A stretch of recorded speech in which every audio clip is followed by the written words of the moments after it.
Of COVID restrictions in China has let loose a pent-up desire for travel during the important Spring Festival holiday. The Chinese government expects over 2.1 billion journeys to be made during a 40-day travel period around New Year's Day, which falls on Sunday. Beijing hairdresser Wang Ladan tells the AP now restrictions are lifted, she's more relaxed and taking a train back home to Heilongjiang province. Many countries have imposed testing requirements on travellers from China that the Foreign Ministry has protested, and worries remain about the spread of the virus since containment measures were lifted. I'm Charles Dilladesma. The head of the United Nations not optimistic that Russia's war in Ukraine could end soon, quoting UN Secretary General Antonio Guterres, "I do not see the end of the war in the immediate future." He points to deep historical differences between Russia and Ukraine. News and analysis, townhall.com. Heady days for one of the airlines. United Airlines has reported a bigger fourth quarter profit and a higher revenue than Wall Street expected. And United is giving a bullish forecast for 2023. United says that it earned $843 million in the fourth quarter. The airline says they think people will keep traveling despite inflation and concerns about the economy. The Chicago-based airline says demand for flights remains strong, which will help to cover future higher costs due to new labor contracts that it's negotiating with unions, including pilots. The report from United comes on the heels of other upbeat comments by its closest rivals, Delta Airlines and American Airlines. I'm Lisa Dwyer. Thousands of nurses in Britain have walked off the job today. It's a new protest over pay. There's no end in sight to a wave of strikes, and it's stepped up pressure on the UK's already overburdened public health system. More on these stories, townhall.com.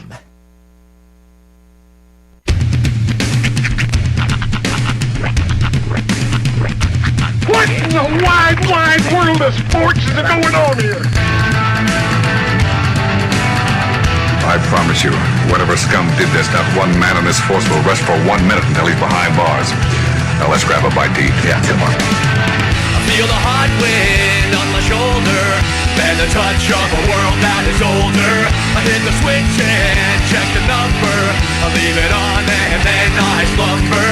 I hear the rhythm ringing through it. Flamenco guitar and cumbia music. I hear the talking of the DJ. The Javelin, what does he say? I'm on a Mexican radio. I'm on a Mexican world radio. Broadcasting live from high atop the J.P. White Building in downtown Roswell, New Mexico. It's Mornings with Mike Winters on 106.5 Roswell's Talk FM. Is that what I sound like when I talk? Now, here's your host, Mike Winters.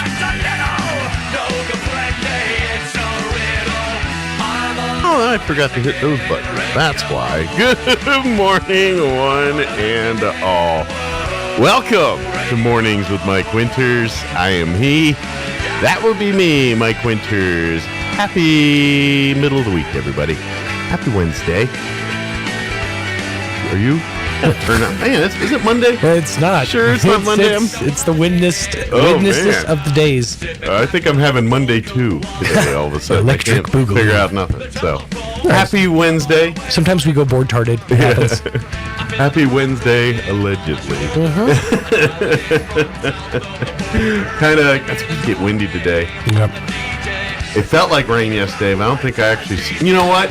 I saw spitlins around on the way home from... So I'd say around 1-ish. It moistened the ground enough to where I realized I had to put my shoes on to go to the car. So... I remember coming back from lunch around 1-ish and seeing spitlins. You have this ability, though, to where once you leave the confines of this building, actually once you leave the confines of your vehicle, you pull into a thing, and from that point on, you're inside. Correct. So you don't have to experience the outside even after you get out of your vehicle. So, for all you know, it could have been tsunami and outside. Dude, I fool you not, 2 days ago, I was literally sitting in my house afraid that it was going to blow over. when we had the wind, yeah, the really bad windstorm. I was literally sitting there thinking, I wonder how strong of a wind it would take to knock my trailer over. Like I'm in it, and a lot of heavy stuff is in it, so I feel like I'm okay. Well, but tornadoes target trailer parks. I know. I know. Just unwritten rule, right? So and women in muumuus. Fun fact. So if you put a muumuu on, you're almost guaranteed to get knocked over. Pour one out for Grandma Ethel real quick. By the way, why can't men wear a muumuu? Why can't we have a men's muumuu fashion? Have you not ever seen that episode of The Simpsons? Yeah, no, I haven't. It's when Homer gains extra weight so that he can go on disability and also work from home. And when he does, he realizes the only clothes that fit him are muumuus. Muumuus. So he goes into a phase where he just starts wearing muumuus. I mean, they look comfortable. Right. Flow, Dude, this is how sad and femameless most of my middle life was. My teenage to 20s was. I know most of that episode of The Simpsons. Like I can watch the whole thing in my head right now. The whole with the water dipping bird that he puts on the yes key and how he causes a plant meltdown, and he ends up being the one that stops. Spoiler alert: he stops the meltdown because his fat keister falls into the hole, thusly plugging up the gas. I know that whole episode.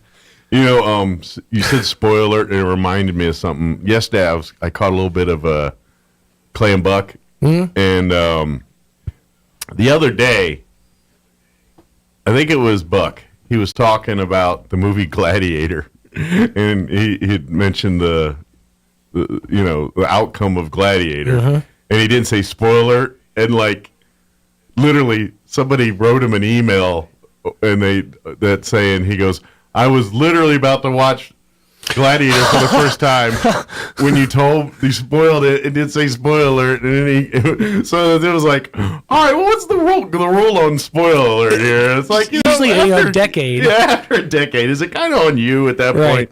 But it's like, I understand now. Don't get me wrong. I'm still to this day not going to spoil the ending of Breaking Bad because it was a tour de force of small screen cinema. Yeah, but it's to the point where if you are wanting to watch Breaking Bad and you haven't seen it, you don't know what happens, that's on you. I would think so. Especially if you live in New Mexico where everything's Breaking Bad. Yeah. So there are certain things, it's like, I somehow doubt that any of you out there are going to go watch The Sixth Sense for the first time tonight.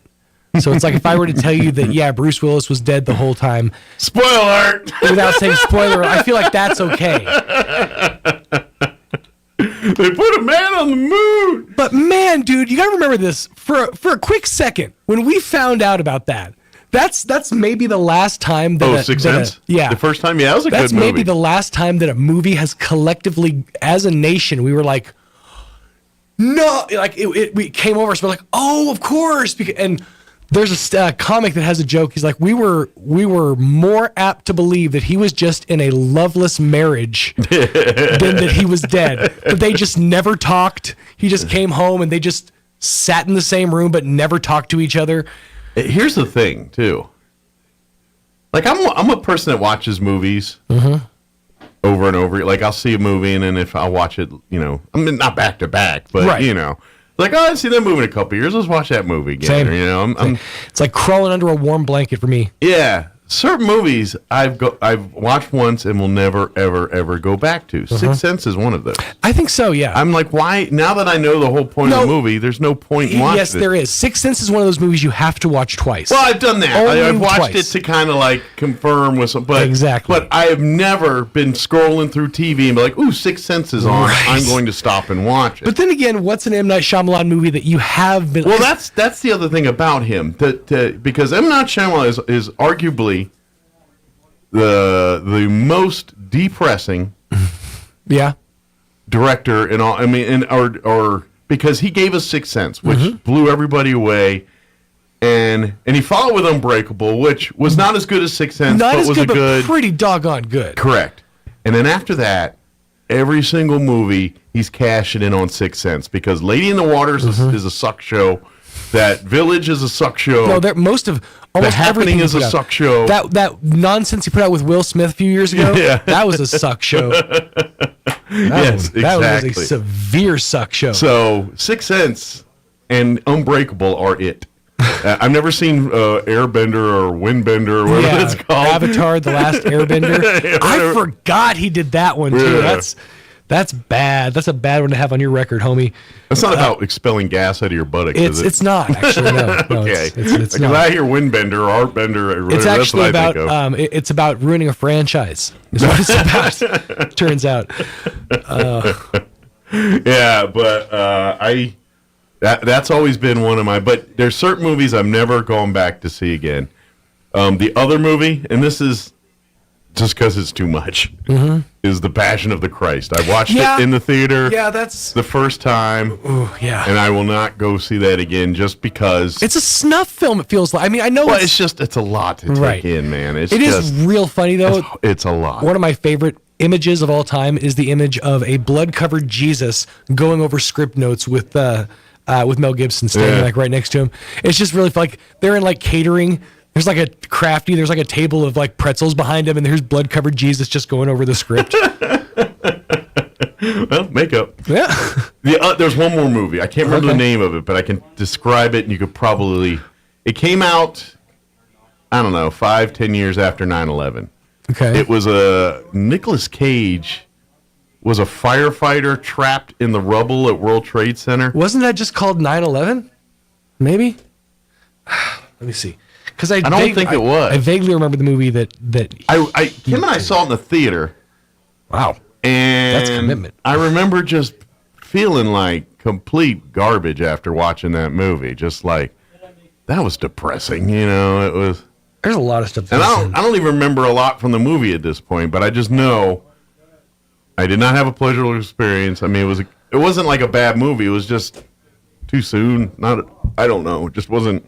It's called World Trade Center. World Trade Center. Okay. Yeah, that one. I won't go back. That was an to Oliver Stone movie. That might be part of the problem. Oliver Stone's out there. Don't get me wrong. Yeah, But I do watch his movies, even though I don't believe them. I don't admit to it in public conversations. Like, I love the movie JFK. Love it. It's a fun movie to watch. If you honestly believe that all those people conspired to kill Kennedy, like, because Oliver Stone has pretty much and if you watch that movie, the mob, the CIA, the communists, pretty much all working in concert to take out Kennedy. And do you really think all three of those entities would work together and stay silent about it all this time to do it? Yeah. If you do, I got some oceanfront property in Arizona to sell you. Yeah, right. Did you ever watch W? I have. That was pretty good. I mean, admittedly, that was a pretty good movie. I was a fan. Yeah, I don't remember much from it right now. I remember watching. I remember what's his name doing his bush. Hey, or into that whole. But I can't remember any content. I can't remember anything from it. I just remember having a general enjoyment of the film. Yeah. But yeah, no, there's plenty of those that I watched once. I'm like, okay, I've done that now. I've officially done the thing, so I don't have to ever do it again. Let me give you the rundown for the show. Otherwise, I'm going to hit you with more obscure 80s and 90s movies that I like but aren't completely hokum. Anyway, John from Oasis Computers is here. He's going to join us in just a few minutes, give us his monthly update. And we always talk tech with John, so we'll talk tech real good here in just a little bit. In the 8 o'clock hour, we're going to replay our interview. Don't have a guest scheduled, obviously. So Robert Sherman, he joined us first part of the month, talk and give us an update on the Walker Aviation Museum. So we're going to play that for you. And then in the 9 o'clock hour, about 9:15, Andrew Moore from the Chamber of Commerce scheduled to join us. She'll give us an update on what's happening at the Chamber and other events and things coming up on the horizon. Plus, we'll have all the features that include the news of the local and national variety, your Wall Street business updates, and whatever else we can come up with for today's show. I found something I want to try on the radio. What's that? So, you familiar with the Van Houten's company? I am not. They're the ones that make the giant pickle in a pouch. Okay. Apparently, they've teamed up with the Warheads people. Warhead and in a they've made a super sour Warheads pickle in a pouch. Ugh, that sounds pretty gross. I'm trying to procure one so we can try it. Hey, how do you make this pickle more gross? It's Well, have you ever had a Kool-Aid? What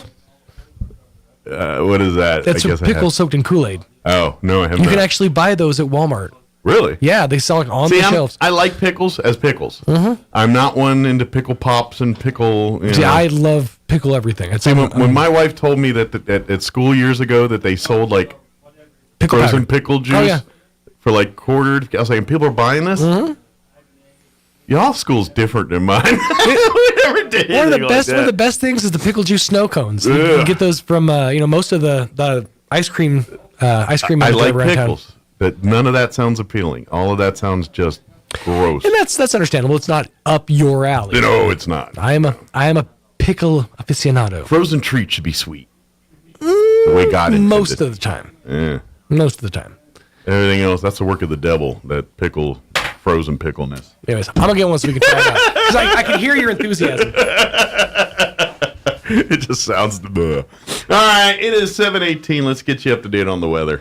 I'm meteorologist Steve Hamilton with your Pecos Valley weather. We're getting some return flow around that low pressure system that's now off to our northeast. Mid-50s on our afternoon high today. We could get upper 50s for the Carlsbad area. Very gusty wind, 45 to 55 mile per hour gusts through the day, but we should have sunshine. Overnight it'll be clear and cold, mid-20s, and then sunny and not as windy on Thursday, mid-50s. That's your latest forecast. I'm meteorologist Steve Hamilton. Thank you, Steve. Currently 38 degrees here in Roswell. Humidity is at 46%. Winds currently out of the west at 5 miles per hour. We do have a wind advisory that will kick in at 8 a.m. this morning and remain in effect through 6 p.m. this evening. That's because it's going to be windy today. Sunny, cool though, 57. So if you enjoyed the 60s and near 70, not so much today. 57 today. Winds will be out of the southwest 10 to 20. Early, increasing 25 to 35, gusting as high as 45 miles per hour later this afternoon. Mostly clear tonight with an overnight low of 25 degrees, west winds 15 to 20. They'll drop down 10 to 15 after midnight tonight. Thursday, mostly sunny, 56 for a high tomorrow. Winds much calmer, thank goodness, out of the west, 5 to 10 miles per hour. Tomorrow night, partly cloudy, 25 for an overnight low, south winds 5 to 10. Then looking at the rest of the week for Friday, sunny, 60 for a high. Winds will be blowing 15 to 20. Could see wind gusts as high as 30 on Friday. And then Saturday, mostly sunny and 50. Sunny on Sunday and 57. Looks like we do have some rain chances. It used to be Saturday, if I remember right. Now it looks like Sunday night a 20% and then like a 30% on Monday. So I told you, they're going to be dissipating those weekend chances already. Here we go. All right, it is 7:20. We're going to take a quick commercial break. And then John with Oasis Computer is going to join us on the other side. Don't go away. You're listening to Mornings with Mike Winters. Edge Safety and Services, LLC in Artesia, New Mexico has an immediate opening for a safety technician. Position requires a clean driving record and must be able to pass a drug and alcohol screen. Edge Safety offers great pay with IRA benefits and employer contribution towards health benefits. Please email resumes to edgecoding@yahoo.com or apply in person at 402 West Main Street inside the Edge Safety and Services facility. Edge Safety and Services, LLC is an equal opportunity employer. Pecans are a big deal here in Chaves County. We have some of the biggest orchards in the country, and lots of us have pecan trees in our yards. Hi, this is Jim Gill from Roswell Seed Company. Whether you have one pecan tree or 1,000 of them, this time of year, every pecan tree needs fertilizing. So come see us at Roswell Seed Company, and we'll get you fixed up with the right fertilizer for your pecan trees, so that next year, your nuts will be big and beautiful. And that's all I'm going to say about that.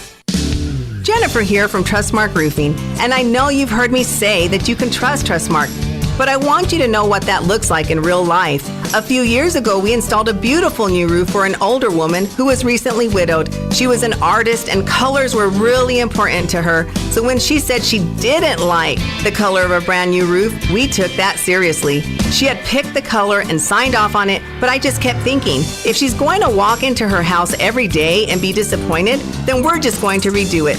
So we did. We ripped that beautiful new roof off and replaced it with a slightly different color, and she was thrilled. Yes, it cost us quite a bit of money to make her happy, but I want you to know you can trust Trustmark to make it exactly right every time.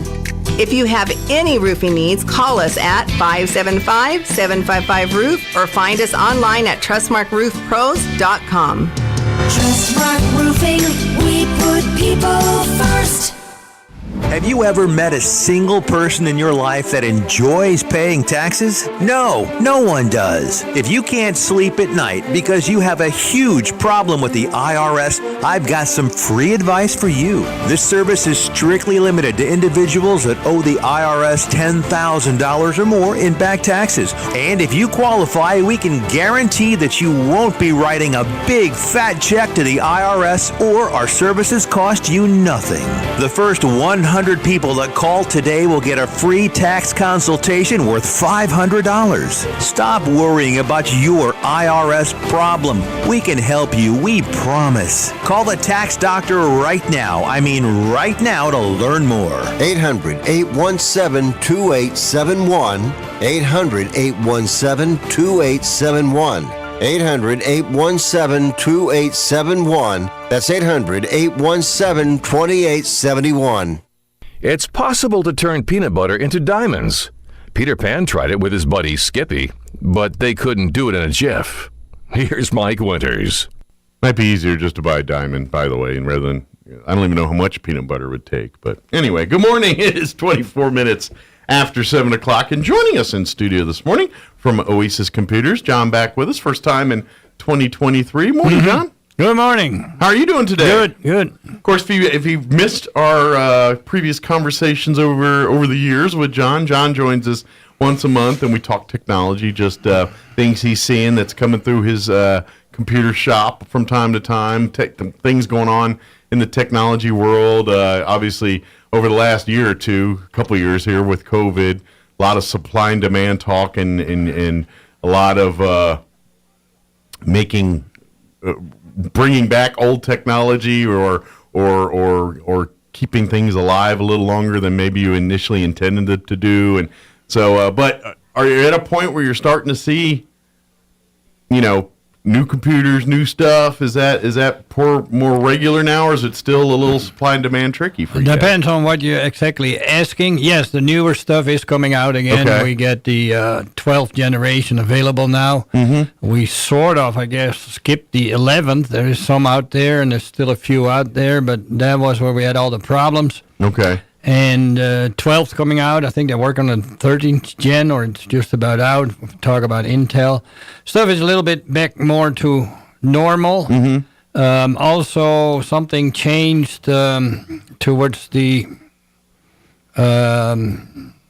fall, when the fall started, I guess, somewhere in that area, about September. Okay. It sort of dropped off. It'd been busy. Everybody needed everything, and then suddenly it just sort of stopped. Gotcha. It's a very, definitely a big drop off. And actually got a little worried about it. It's like, where's everybody? Mm-hmm. I got everything caught up and done. So I get the second day of the year, I guess, get to work, and it's like, okay, one more thing to do here. I'll finish all that up, and I never got to it. And up till now, it's just been, I'm just getting caught up again a little bit. But yeah, every morning I've been really busy. Yes, it is. I'm not complaining. Let's put it that way. But, it's kind of interesting how I did it. Now, in the past, we are the busiest after the holidays. And that's, again, the same thing. I think everybody waits to fix it and whatever. And sure. Well, I imagine some people, too, like maybe they got a new computer or something, and so they pass the old one down to a child or a friend or something, and so they go and service it and get it good for them. The last few years, we haven't really done hardly anything for Christmas sales, whatever. Mm-hmm. Everybody seems to get something somewhere else, unless it's some repair. But what we do get is, I think that's why it's busy after the holidays, is you buy a new one, your old one goes to somebody else. Mm-hmm. Somebody else with the old one says, well, it needs to clean up, and the new one has a problem or doesn't understand how it works, whatever, and things like that.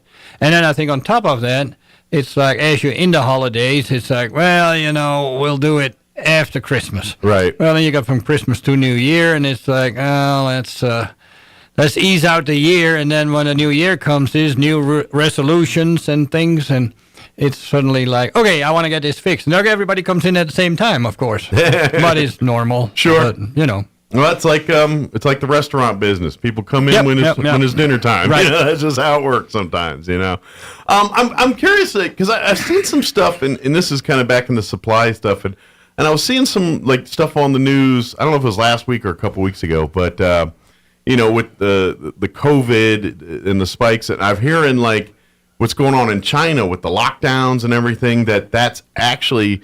Like companies here are now starting to say maybe we need to look to other places to get chips built because the labor force in China is not working right now. And it's not just the labor force; it's the the Ukraine is fighting with Russia. Russia. There is a war. Yeah. Russia. I mean, China is wanting to get Taiwan. Taiwan as the what's it called? Taiwan semiconductor, whatever. Like that, TMI, TSMI, whatever. Taiwan Semiconductor Manufacturing, something like that. But anyway, they make all the fancy high-end chips there, and of course, there's some concern if China does rattle Taiwan. What's going to happen with that?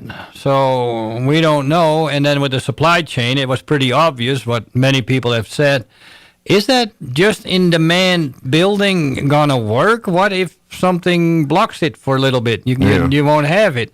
So that was shown when that ship was stuck in the Suez Canal and whatever, and then suddenly nothing showed up no more. And they start realizing that for the for your military, your defense capability, maybe you ought to make some stuff here more.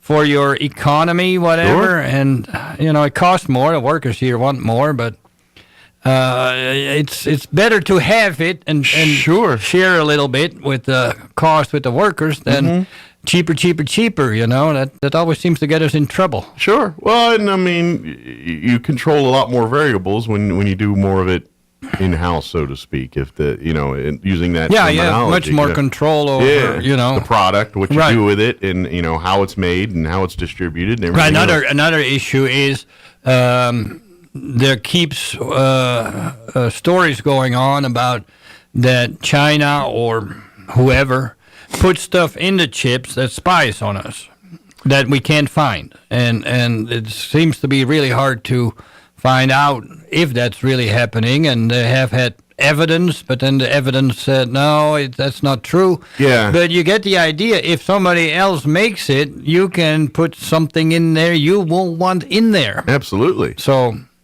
I mean, it's pretty scary how vulnerable we are when you think about things like that in those terms. And then we get the,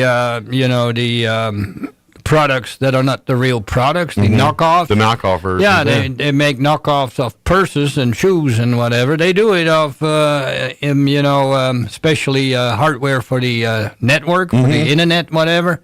And if you have that, you can maybe siphon up most of the traffic to somewhere else, or you have control over it. But as the buyer, us, we don't know. We designed it, but they may modify it. It's off topic, but kind of on topic here. I actually watched, it was a couple years ago, a neat documentary on National Geographic. They were talking about airport security and things like that was the premise of the show.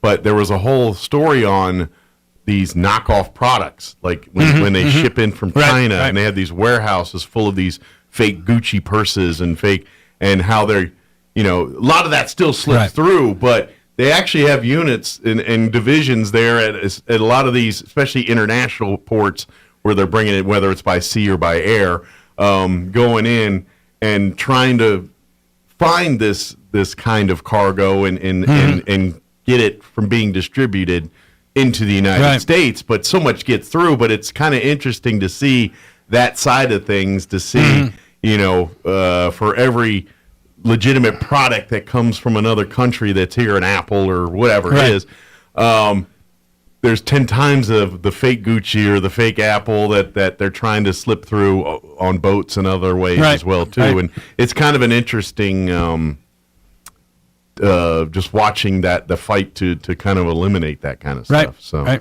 but it's a very big deal, and it's a whole thing. So. Well, the other thing is that we have two that's not very well known is the cameras, a lot of small, cheap items that use the internet for whatever it does. You know, a camera shows you pictures from somewhere, so whatever. A lot of that stuff runs through China. They're made in China. They make it incredibly cheap for all the stuff it does. That's why it's very cheap when you buy it. Right. It may have shortcuts where it's vulnerable for attacks of stuff. Okay. But, you know, for you to see what's on your cell phone, the picture from a camera somewhere, depending on which one you have, that may actually run through China. You have the picture that the camera makes sent to China, to a website, a server that handles all that stuff. And then when you log into the account, your account, you see it, but it may run through God knows where. Who else is seeing it? Yeah, absolutely. You know, and then what happens there with it? So it does. The potential is very scary, and it's just one of those things and this is kind of back to our point that when you come in every day about, you know, backing up, password protecting, cloud, all the things that we talk about, protecting yourself. These are all really the reasons why you need to do that. Now, 9 times out of 10, people could probably care less about the pictures on your... Well, a lot of things don't seem to matter in a way, and but, you know, social media is in all kinds of trouble because it promotes stuff you like to see, to put it mildly. You know, it doesn't necessarily promote bad stuff, but if you go after something that's not right, a lie, whatever, you get fed more of that in that direction, and that's a problem. Yeah, you know? yeah, they feed your whatever. Right. Another problem that I find is the you look at your Google News, and I look at my Google News. It's different because it has learned what you like. And what I like, and you get what you like, I get what I like. And I think, especially when it comes to news, that's wrong. Yeah. You need to give the news, not what you like. Sure. The news is bad and good and whatever. Well, and you know, there's a whole nother debate there because you're just like, well, is it even news or opinion at this point? And we need to delineate that difference too. Right. But that's another conversation. Right. And then on security, just come to think about it, there's a problem with LastPass. Anybody using the password manager LastPass? I don't know if you've heard about it. Leo Laporte and Steve Gibson, they've promoted LastPass. I had LastPass because of Steve Gibson, you know, from the show, the security show, and he knew the guy. No, well, he may not have known him, but he talked to the guy that started the company. And at that point, this is 15, 20 years ago. Okay. And at that point, he was very happy with the explanation he got. The questions were answered correctly. What they did was right. Well, the company has been sold 3 or 4 times now, changed over, and then last year in August, they started having a problem that first came out. They weren't really forward with what exactly happened. And so I paid close attention to Steve Gibson on his show, and he said, no, it's not a problem. Yes, it's a problem that it happened, but they seem to have done everything right. Well, over the holidays, Christmas, when everything was kind of nobody paying attention type of deal, they sent some other information out, and that wasn't real good. They hoped to kind of slide by, so they looked in it again, and right after that, he was not quite happy, but he said, well, you may want to change, but if you don't, I think you're still safe. Week later, it was the show was called "Leaving LastPass," so it got it went found more stuff and whatever. Get out. Yeah. So from the point there, if you haven't heard of it, if you use LastPass, you may want to get out of it. Part of the problem is that the what is it called? The vault was stolen. The vault is protected, so, and they had backups of the vault stolen.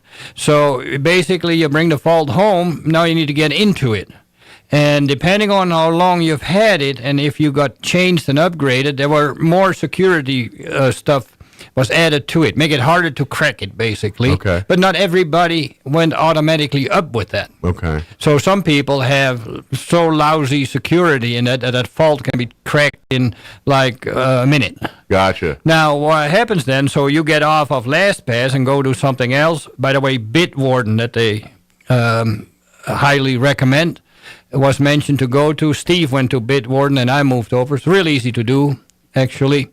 and it works real good. The default can be cracked. So if you move everything over, your password stay the same because you moved it over. You don't want to change everything. And that fault that you had from LastPass get cracked into, then you may have a new password manager, but the passwords, if they're the same, can still be used. Right. So the nightmare, in a way, is as you go along, you may want to change a new password for each thing you go to that's really important to you. Gotcha. And then as it gets less important, whatever. So Gotcha. And to be honest, that's sage advice anytime with passwords. Using the same password for multiple things. Sure, it might be convenient on your end, but it's kind of defeating the purpose. Well, of what is not understood a lot of times, people don't think of it, is what they do is, so you go to your bank, got a lot of money in it, and you use, pete@msn.com that you log in, sign for the bank, whatever the bank wants, and then you put your password with it, 1, 2, 3, 4. Hopefully a little better than that, but you get the idea. Same as my And luggage. then you go to, Mom's Crocheting website where you get patterns for crocheting or something like that. And you use the same password there. Well, Mom's Crocheting website is just a family that has put this up, and the kid made the website, and it took off, and it does pretty good and whatever. But you do need to log it in, and these folks don't really know security. So their website gets broken into. You lose your password to a bad guy from that website because the website needs to know what you are and what your password is so it can let you in when you have the right stuff. It's like leaving a copy And of if your that's key. the same as your bank, what the guys will do is all the passwords that work on an account, no matter what it is, how trivial it is. They're going to try it. They're going to try it against every other website. So, and that's all done automatically. Some people think, you got to type it in. No. They got software that does that for them. Software does that. So the software runs, what are the most banks? Does pete@msn.com show up at First National Bank? Yes. Does that password work for you? Yeah, it did. It let me in. And then they take your money Then they out. clean you out. So that's why you have to make more important passwords and separate ones for the important stuff. And then as it gets, if it doesn't matter whether they break into it or not, because there's nothing really there. You just, It's like, they're going to steal my movie pass list or whatever. Whatever you don't care for, then you can use more of the same passwords for that if you want. But if you have the password manager, it can generate the password for you, and it seems that Bitwarden does it better than LastPass did. Okay. LastPass, half the time, if I tried it, it didn't take the password. So far with Bitwarden, since I changed my passwords as I go along, has made passwords that it takes, and they are, just random, whatever, selected things, and have been working really well. Yeah. Good deal. So far so good on that one, but the warning is if you have LastPass, maybe time to bail out on that one. Do something different. Change passwords at least. Make sure there's also, when you go into settings in it, there is how many times it runs something through it. And originally it was one time. Okay. That's why it can be correct in 1 minute. And that has changed to 100,000 or something like that. Oh, wow. So that's what it needs to be. Okay. And then Leo Laporte itself said, I set mine for 2 million. The problem with it is it makes the logging in slower because it's got the... Sure. One more step it's got to do in the process. Well, a million more steps. Yeah. So, but it goes so fast that, he says it's not a problem on him. And it's more of a problem on a phone than it is on a computer. Phone has not quite as much power as a computer, so it may take a little longer. But Gotcha. On a good phone, it doesn't. It works fine. Gotcha. We've got like an Apple. And then Bitwarden i6 is also open source software. That doesn't mean free. But anybody can check the code that they wrote. If you have LastPass, we don't know what's in it. We don't know how it works. I got So if there's a mistake in it, nobody knows. Gotcha. If Bitwarden has a mistake, then you can call them up and say, you wouldn't make this change, or if it's room for improvement or whatever, so we can discuss that, talk about it. And a paid-for account, so they make some money, is like, $10 a year, I think it was. Okay. And then you have a free account you can use also. Also, if Bitwarden decides to close shop, anybody can pick up on that because it's open source software. Gotcha. Somebody can use that It's not code and start a proprietized new one up. software. That makes sense. Yeah. Right. So in essence, you're not screwed if they go belly up as a company. Right. It's all around better. This is a lot of people want open source software. Gotcha. We don't have then the problems that it's Microsoft versus Linux. Sure. With Linux, Linux seems to be always working better because people find a problem, fix it. Microsoft finds a problem and goes like, oh, we have people working on this stuff over here, Sure. and it's not that important. Well, who determines it's not that important? They do. You have no say. You have no means of correcting You're it. not driving the bus. You're just along for the ride here, so to speak. Right. Yeah, it makes sense. And in open source software, you may not want to drive the bus, but you could if you wanted to. You could. And that's true. Like I would think, if the average person that's just trying to, do their email, they're not, running a business or doing something off of it, they don't mind riding on the bus instead of driving, so to speak. Right. But someone that most people needs have too much driving involved when they need to use a computer. That's part of the problem. It makes it difficult. If you could just use it, it'd be good. We're all control freaks. Right. Well, at first glance, the Windows looks easy, and then most people find out that they can't get it done. And when they come in the store, it's like, oh, you can do that? So obviously, we just have a thin layer that we know, and anything else, don't know. Well, and I imagine too, it's depending on how old the person is. They, when they start believing, maybe I'm biased. I'm getting older. I start believing that's not true. Well, I just wonder, in terms of computers, so someone our age, they got in in an earlier part of computers and things, versus someone that was born into it. You know what I mean? And I think there's the difference. Whereas someone like you and I that wasn't born into this computer age, so to speak, we kind of learned into it. We think differently about computers and how to do them. Yeah, I think you're right. Than someone that's born into it and don't know any different. You know what I mean? I think that's not so much a millennial versus thing, but more of a people that grew up with computers versus people that did not. And I think there's where our difference is, and people that did not have a different mindset on how to operate it, how to do it, because we were taught a certain way. Right. And now it's way different, and we're kind of... Well, the way you start off with it is a big issue, because it's the problem for PC versus Apple. PC is argued by most people harder to use than an Apple computer for the end user. Okay, and if you want to change, I get this question, well, what do you think about Apple? Well, Apple is great and wonderful, good product, solid product in general, and everything is sort of easier because it's all more or less the same. But you learned DOS, Windows, if you've done it a long time and you know how that works. Now you can change to something easier, but you still got to relearn it because it's different. Yeah. And that's where the hang-up comes in. If I do it myself. I try to use more Apple, and I end up doing it very little every once in a while. It's not what you're comfortable with. Well, if you need to get something done, it's like, okay, I got 5 minutes left to get this done. I know Windows. On your computer, done.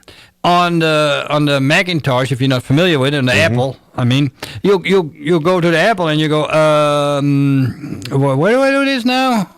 And then you go, I'm running out of time. Let me get done here. Right. Let me just do it on this one. That's literally the problem you have with it. You got to get some time to get good with it. And my wife, almost exact. She for a couple of years she had a MacBook. She loved the Mac, what it could do, but because it was so, it just didn't sink in the world right. So when it was time to get a new laptop again, she went back to Windows. Because very common. Exactly. And then the end result is all the same. You get your work done with it. Exactly, and there's going to be some time where you're cussing either one, because something with Apple's not going to work with something you want to do, and vice versa. That's just life. No, in the computers, we never cuss at the computer. That's impossible. Only every other minute. That's right. So whatever team you're on. One piece of advice, it's getting late, but one more piece of advice. When I started up, it was, what the heck is wrong with this darn computer? It doesn't work right. Well, it took me about 5 years, and the same problem pops up. Now it's like, okay, what did I do wrong now? And sometimes it's the computer messing up, but most of the time it's you that does it wrong. Sure, yeah. And keep that in mind. It's very important. Even though we swear up and down we didn't do it. what we did. Yeah, that happens a lot, actually. I do it myself sometimes. Like, what? Yeah. Why? I need to hit that key. Yes, I did. But I know enough that I must have hit that key, even though I thought I didn't. This is a ghost over my shoulder doing This something. brain thing up here doesn't quite work as you think it does. Oh, yeah, and you're never going to call yourself a liar.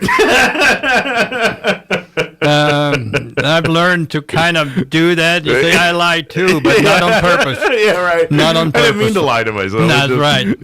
Call it the senioritis there a little bit. But okay. Of course, if you have any issues, and this is where John. I mean, we talk tech and we talk about what to look out here, but day to day, John's just helping folks either get new technology in their homes or fix the technology they've got, or get them, whether it's business, whether it's for your home or whatever. John at Oasis Computers, he kind of does his meet and greets and customer service stuff during the mornings, right? And then does his buried knee deep into computer work. I'm open in the from afternoons. 8 to 12. I try to leave no later than 12:30. Mm-hmm. Personal life has gotten a little better with the situation at the home, so Well, that's if good it to runs hear. a little later, I can manage that easier now. But I like to get going because I need the afternoon to get the stuff done that was brought in the morning. Good. I am available in the afternoons. You can call me, and if you can only make it in the afternoon, I can set up a time where you can bring it in. The problem with that is that I do also go on service calls and run some errands, like going to the bank. And of course, then I wouldn't be there. So if you just stop by to hope I'm there, I may not be you there. might So give be me a call disappointed. when it gets after 12:30. Good deal, absolutely, Right. and like you said, if it's just a simple thing like a reboot or something, he'll fix it there in the morning. Yeah, we try to. I don't have time to monkey Yeah. around with it. If I can fix you up there, and it takes 10, 15 minutes, 20 minutes, we try to do that. If it gets too complicated or too busy, we may have to Say, hey, bring come it in the this back later. afternoon Yeah. or whatever, we'll get it. But Right. he and here's the thing too. If we always talk about this, John's he's an honest man that just if when you bring in stuff and he'll give you the straight scoop. If it's, hey, this is worth fixing, Yeah. this is not worth fixing, or we always talk about Black Friday and buying things, and he'll tell you, yeah, that's a good buy, or Right. I'd avoid that for what Some you're trying to machines do. get brought in, and the question is, what's wrong with it? And the answer immediately is, well, I'm sorry, it's a piece of junk. Yeah.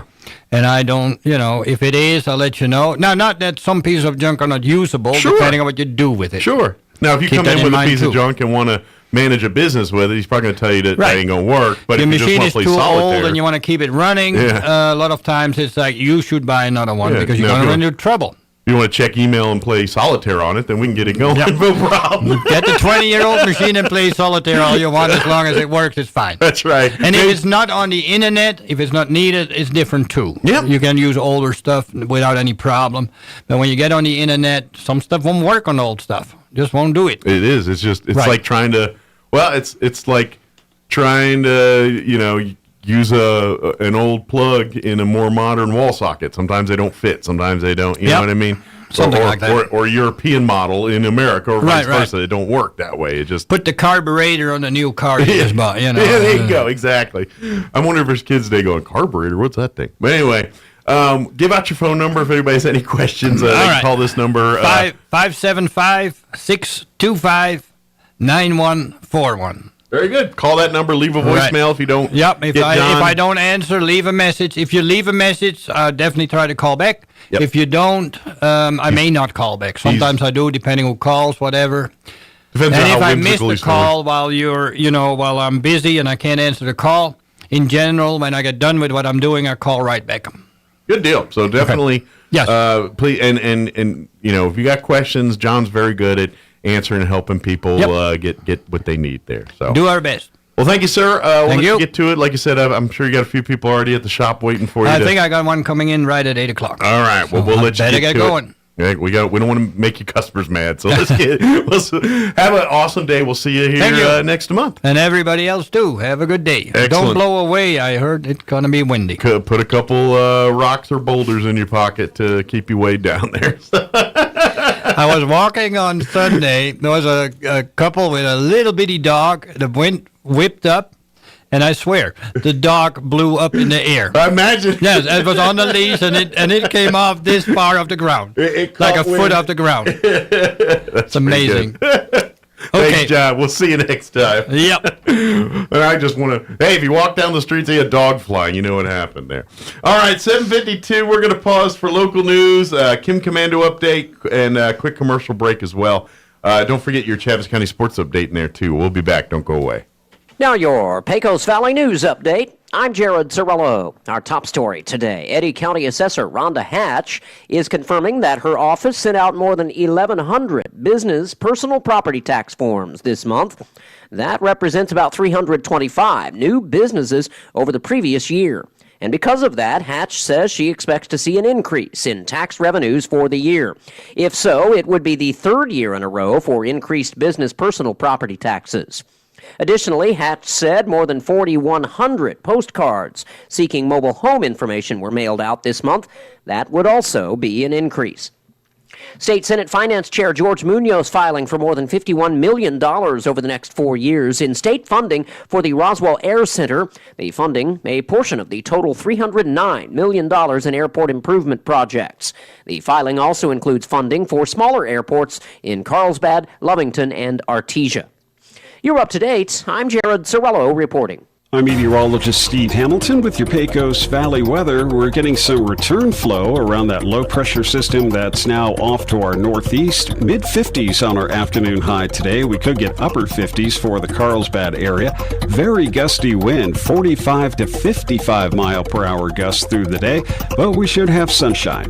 Overnight it'll be clear and cold, mid-20s, and then sunny and not as windy on Thursday, mid-50s. That's your latest forecast. I'm meteorologist Steve Hamilton.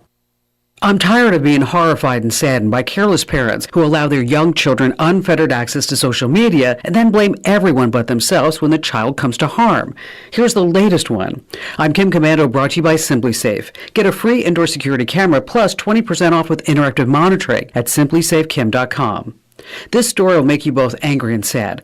It comes to us from Argentina, where a little 12-year-old girl died after trying the choking challenge on TikTok. It's also known as the blackout challenge. The stunt encourages placing a rope around your neck, tightening it until you pass out. At least 20 kids have died doing this in the last 18 months. And on TikTok, the challenge remains. Of course, the child's guardian, her aunt, blames everyone except herself.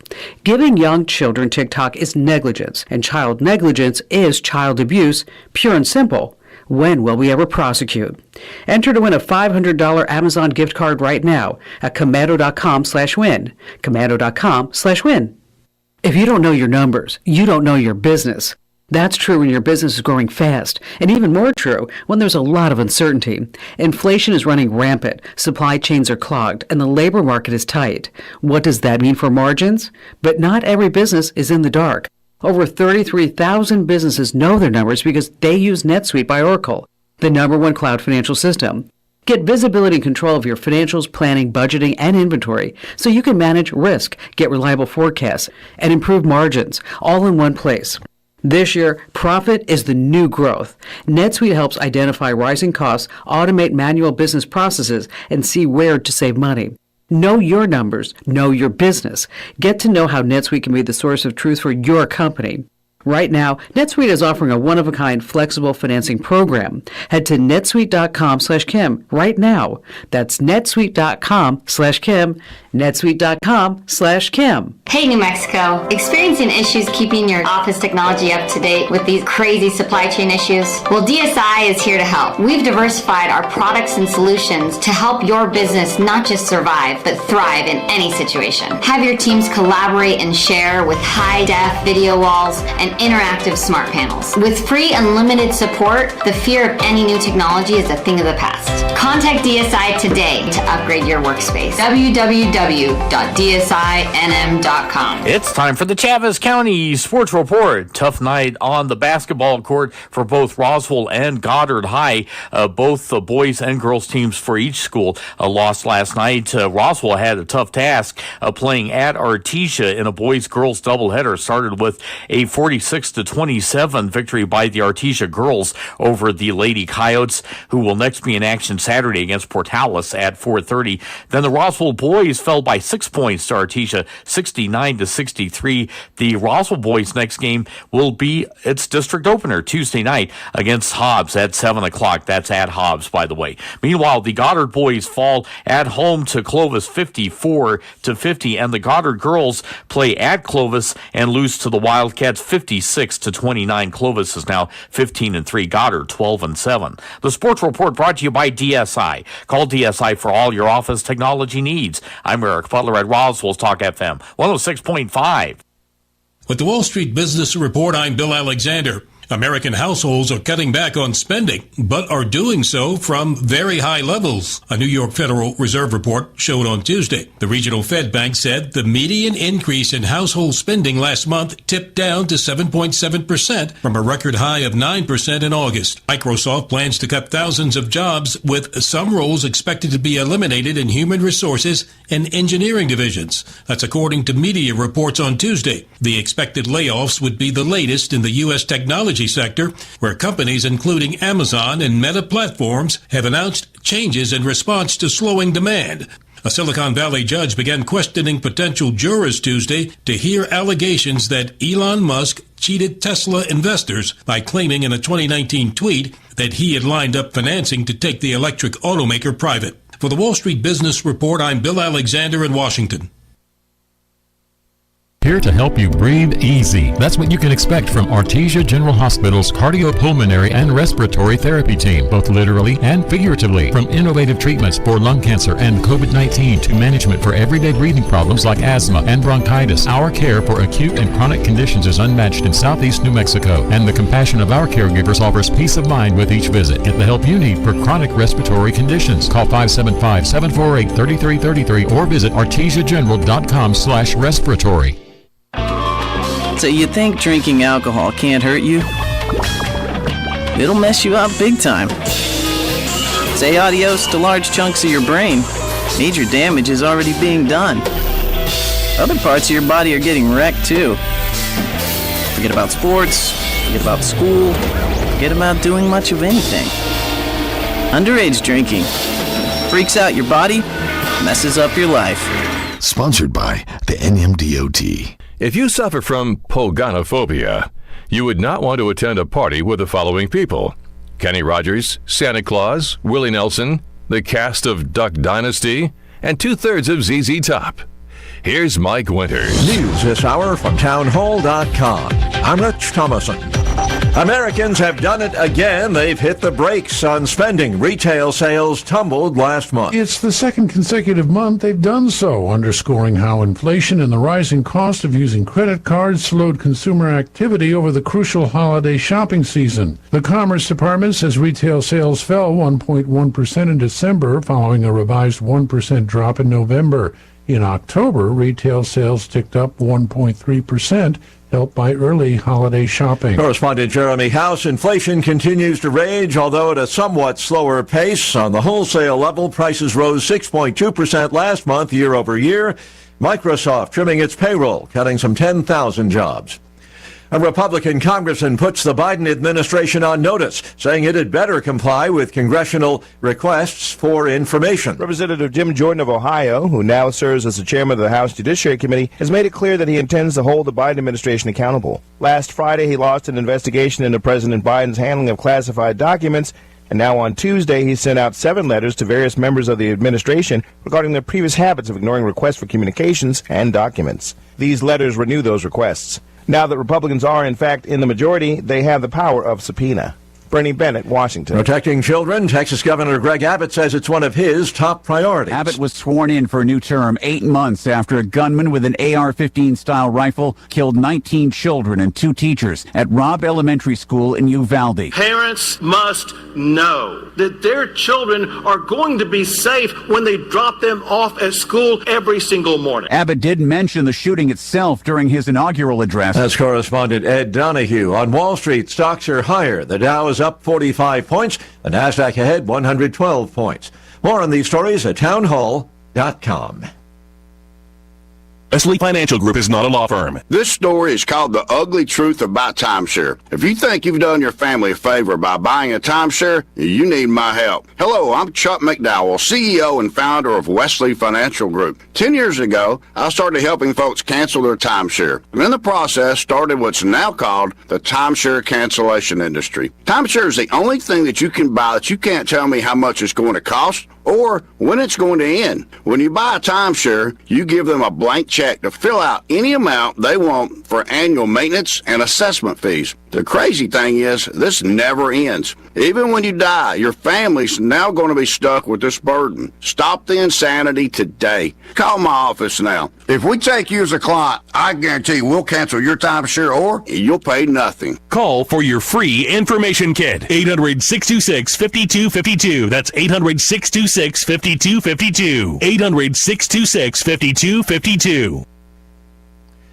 Tokyo's High Court has upheld the acquittal of 3 senior executives of the Tokyo Electric Power Company, charges stemming from the 2011 Fukushima nuclear disaster. Prosecutors argued that based on the assessments, huge seawalls should have been built to protect the reactors from a possible tsunami.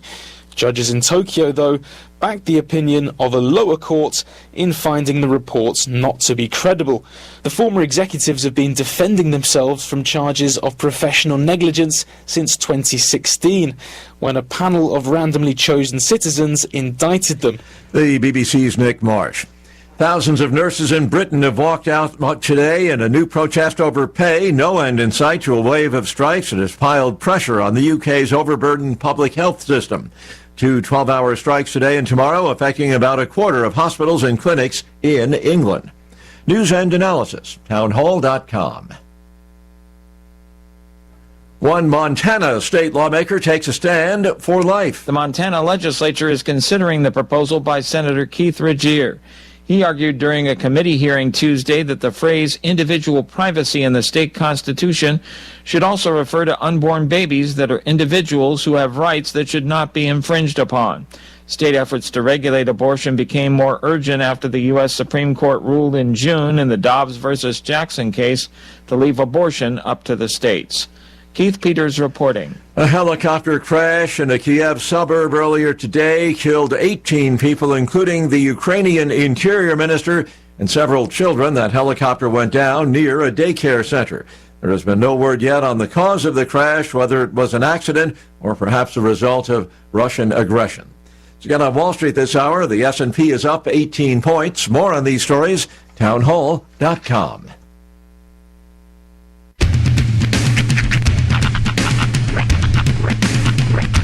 What in the wide world of sports is going on here?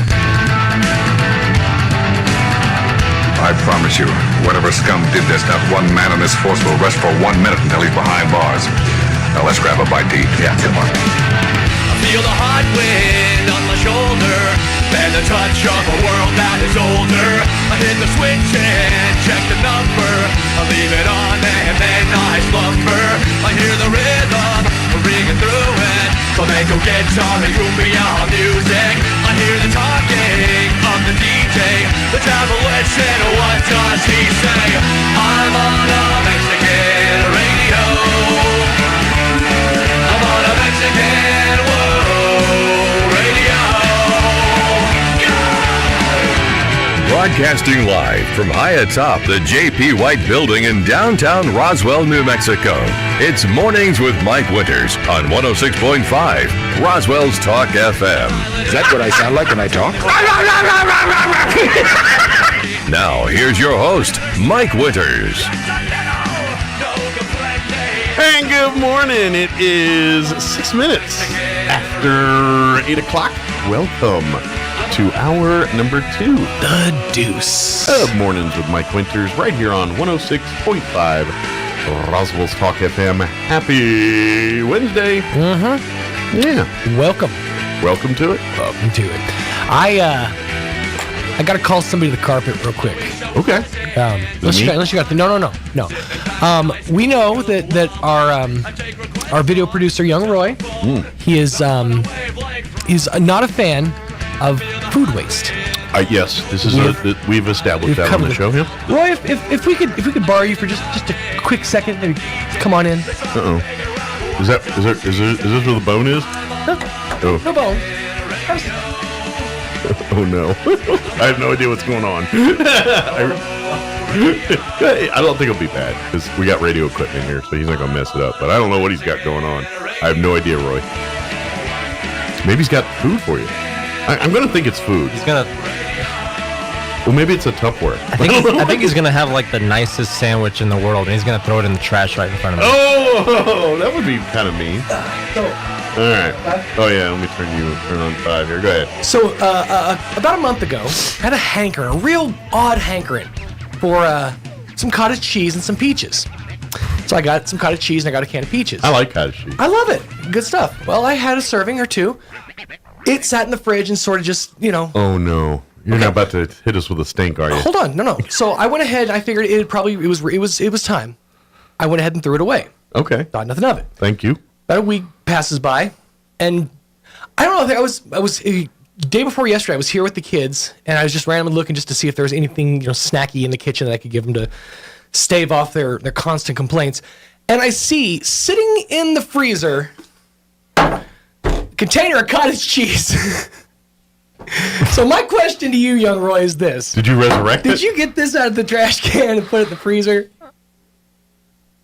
Am I on trial here? No, sir. I know nothing of this, but I am curious. I only knew it was mine because I only half opened it to get to a small portion of it. I assumed it had turned, but either way, this is freezer burned at this point, dude. This is basically inedible. Yeah. So let me ask: did you pull it for yourself, or did you say Sean is wasting food? Did it just really get to you that much that I was throwing away food? No, I just thought it could be salvaged. Okay. I may have done that. It was very. I was like, huh. I'm not mad. It was just. I was more just confused. I was like, really? Okay. I mean, cool. So where are we at with that? Is that because she's going to the trash? I think it's still fine. Although it does say best before December 21st, 22. Oh. So I mean, it's 2023. It is 23. Okay, just checking. Right. I wasn't trying to embarrass you or anything like that. It's just I had to know. I had no idea on this story. And I thought if anything, I'm going to make this a bit. I have. Oh, I see. Yeah. Right. Well, that way blows out what I was going to talk about. I'll do it next hour. Well, this actually, I was actually experimenting with the same concept because y'all were talking about food wasting, and I was looking up ways to turn spoiled milk into cheese, into your own cheese. So you're going to make some cheese out of this? I don't know about that. It already is cheese.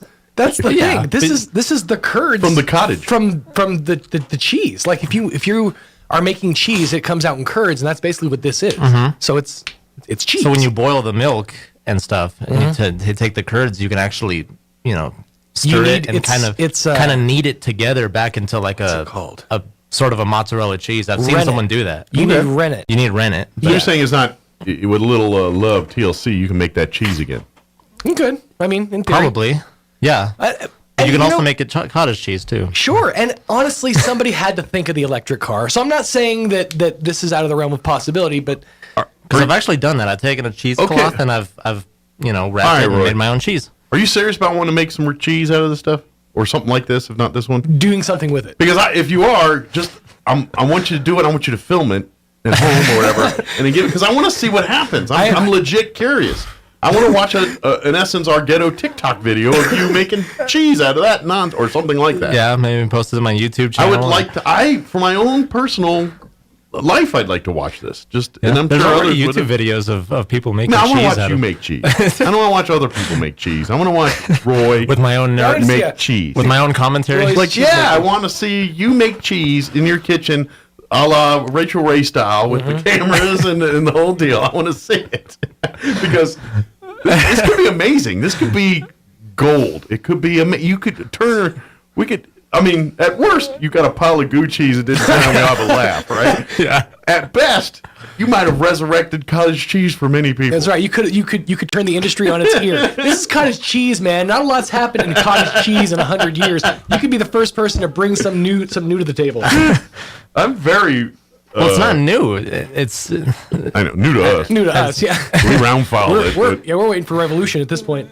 So I'll go ahead and put this back in the freezer and let you do with it what you. Okay. I'm going to tell you this. More of it would have been eaten had I actually gotten large curd. I was very mad at the size of the curd. See, I mean, you should be mad at him. He's the wasteful one here, just eating 6 bites of cottage cheese and leaving the whole tub in the refrigerator.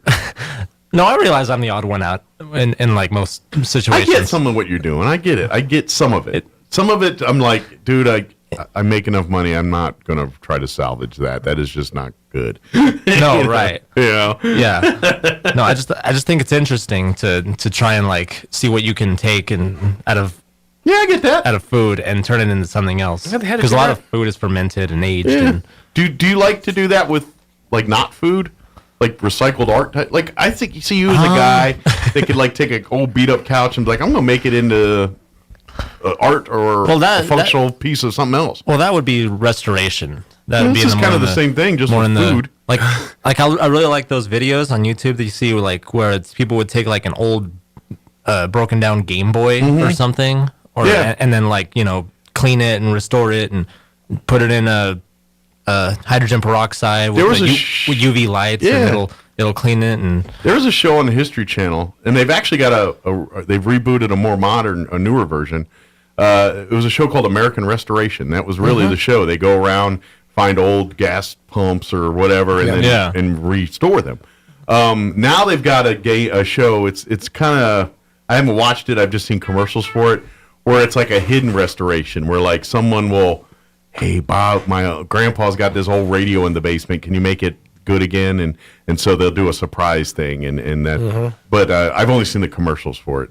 But you should check that out. I think you might be a guy into that. There's a whole subsection of TikTok. The videos are incredibly satisfying. It's just watching people in like super fast motion go through and like deep clean like a car. Yeah, I've seen some of those. Or power wash up. They take all like the screw parts off and like they scrape the gunk in between the screws. Yeah, it's very even yard work, like where they, like I said, fast forward motion of them just cleaning out an entire piece of grass that was covering a sidewalk. Yeah. I had a friend who would seriously, he was one of his favorite things to do was sit there and watch power washing videos. It was because they're incredibly satisfying to watch somebody power wash a parking lot. And just, I get what you're saying, but for people to spend hours doing that, I'm like, I'd question. Why don't you just buy a power washer and power wash stuff? There you go. I'm fascinated. That by scene from Toy Story 2, when the old man restores Woody, is chef's kiss to me. Like, I want to be that guy. That is a good one. Yeah. I think Roy's a man out of his own time. Like I think Roy should have been born 100 years ago, and he should be a German watchmaker. I got to tell you, he should be a watchmaker. That's what he should be. He put your hat on the other day, and I got to tell you, the look sort of came together. I was like, "Oh my gosh, you're an orphan boy from the 1910s. I understand now." You need to stand on the street corner selling papers. You're a street urchin. There it is. Please, sir. But maybe that's it. Maybe Roy is a man out of his time. He should back in the 1800s I'm kind of an old man living in a young man's body, making watches. Do you like a good pipe tobacco? Do you have a favorite brand of sherry? You know what? I've always wanted to do that, but the kind of pipes they sell are not those kinds of pipes now.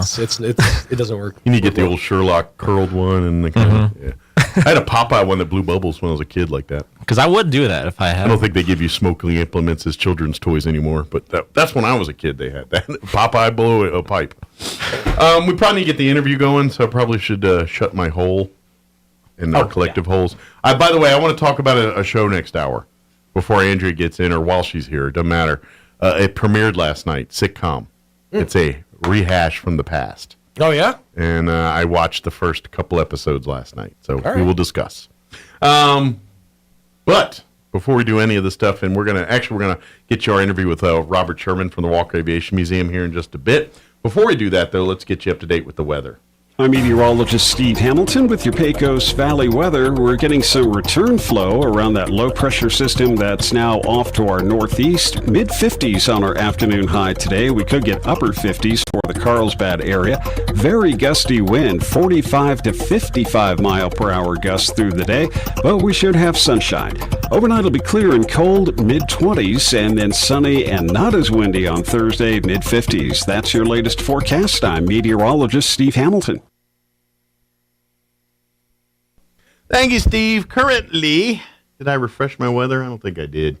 No, I did not. Let me do a quick refresh. My apologies.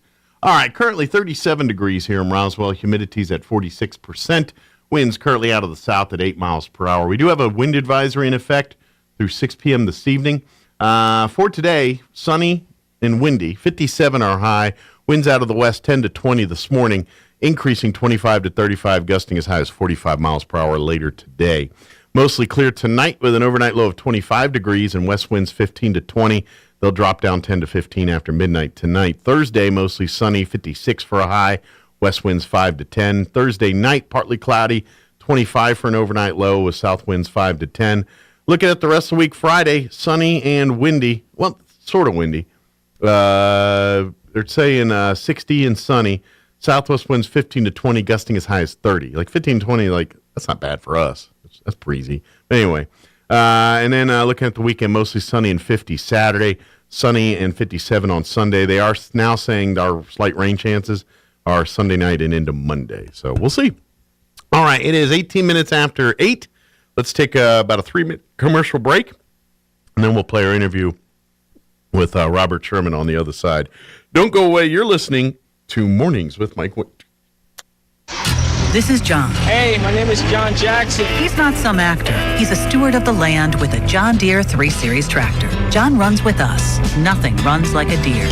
Get a 3 Series tractor with 0% APR for 72 months at your John Deere dealer today. For additional cost information, please call toll-free 855-633-2316. Stop by Pecos Valley Equipment in Artesia or Roswell, or visit us online at pecosvalleyequipment.com.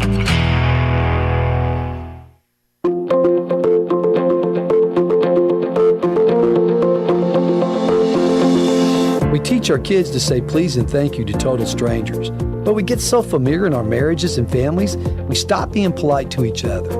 Hi, this is Pastor Troy and my wife, Miss Julie Smotherman, for The Joy of Marriage. In the love chapter of 1 Corinthians 13, it says that love is patient and kind. Love is not jealous or boastful or proud or rude. We emphasize being polite to each other in our family, which promotes an attitude of respect and brings peace in our home. Remember your manners with the person you love the most. Appreciate the things they do for you and let them know. Being polite to each other can help you avoid conflict. Let's be polite to strangers, but let's not give our best to the people we don't live with. Let's give our best to each other. If you have any questions or would like further information about the Joy of Marriage Ministry, please go to jomconference.com. Eastern New Mexico University in Portales is proud to offer potential students the opportunity to attend ENMU tuition-free with the New Mexico Opportunity Scholarship. And now we are proud to announce the newly created Freshman Hound Housing Room Grant, which will allow students the opportunity to receive up to $3,000 per year off their housing costs when living on the ENMU campus. For more information on how ENMU is making higher education more affordable for you and your family members, visit enmu.edu. Eastern New Mexico University. Student success. That's what we're about. Hi, I'm Dr. Keon at Carabelli Dental. Same-day smiles are what we do. My passion is helping patients chew, talk, and live with confidence. That's why I'm one of the few doctors in the U.S. who can create beautiful same-day smiles with the latest digital implant technology. This procedure is life-changing. Just ask Sean. Hi, I'm Sean. I've been that voice that you've heard on the radio for most of my life, but I'm also a dad to 2 amazing kids. I've had a million reasons to smile, but in all my old pictures, I was never smiling. Truth is that life of improper care and being dealt a bad hand genetically left me practically with no teeth. It affected everything from the way I ate, the way I talked, and of course how I interacted with people. And that's where Dr. Keon and Carabelli stepped in. They eased my fears. They explained every step of the process in a way that I could understand, and they made me feel almost like I was part of the team. And now I can't stop smiling. I have so much more confidence, and I love looking in the mirror now. I can't explain how much of a difference Dr. Keon's dental implant process made for me. Our team can help you find find your smile too. Come see us at Carabelli Dental, 575-622-4455. This is the owner of Trustmark Roofing, and nothing makes us happier than telling our customers no. As in, no pricing games. We give you a guaranteed price, and then we stand by it. No surprises, no gotchas. No obscurity. We don't just tell you what's wrong with your roof. We record our inspections and show you. No lemons. We install premium roofing materials from top brands like Owens Corning. No shortcuts. We're in the 2% of roofers with the Owens Corning Preferred Contractor Certificate for our local area. This means we offer precision installation and the longest warranties. Want a beautiful new roof that's built to last? Choose Trustmark Roofing, the roofer that loves to tell our customers no. For an estimate, call us at 575-755. Us online at trustmarkroofpros.com. Trustmark Roofing, we put people first. Mulan has the highest kill count of any Disney character. When asked for comment, Buzz Lightyear responded, "To infinity and beyond." Here's Mike Winters. It is 18 minutes after 7 o'clock, and joining us in studio this morning from the Walker Aviation Museum, Robert Sherman back with us. Happy New Year, Robert. How you doing today? I'm doing okay, Mike. Glad to be back. Glad to have you back. And, actually, at my age, I'm glad to still be here. Yeah, when you hit a certain point in life, and you're just like, every day is a good day because I'm upright still. That's right. So, yeah, absolutely. Throw back the covers. Look. If you don't have a tag on your toe, it's a good day. There you go. Of course, for folks not familiar, Walker Aviation Museum is located inside the air terminal out at the airport, and it is a museum dedicated to the Air Force Base that called the south end of town home, Roswell Army Airfield, later Walker Air Force Base, and then also talking about the history of this area's role during the Cold War.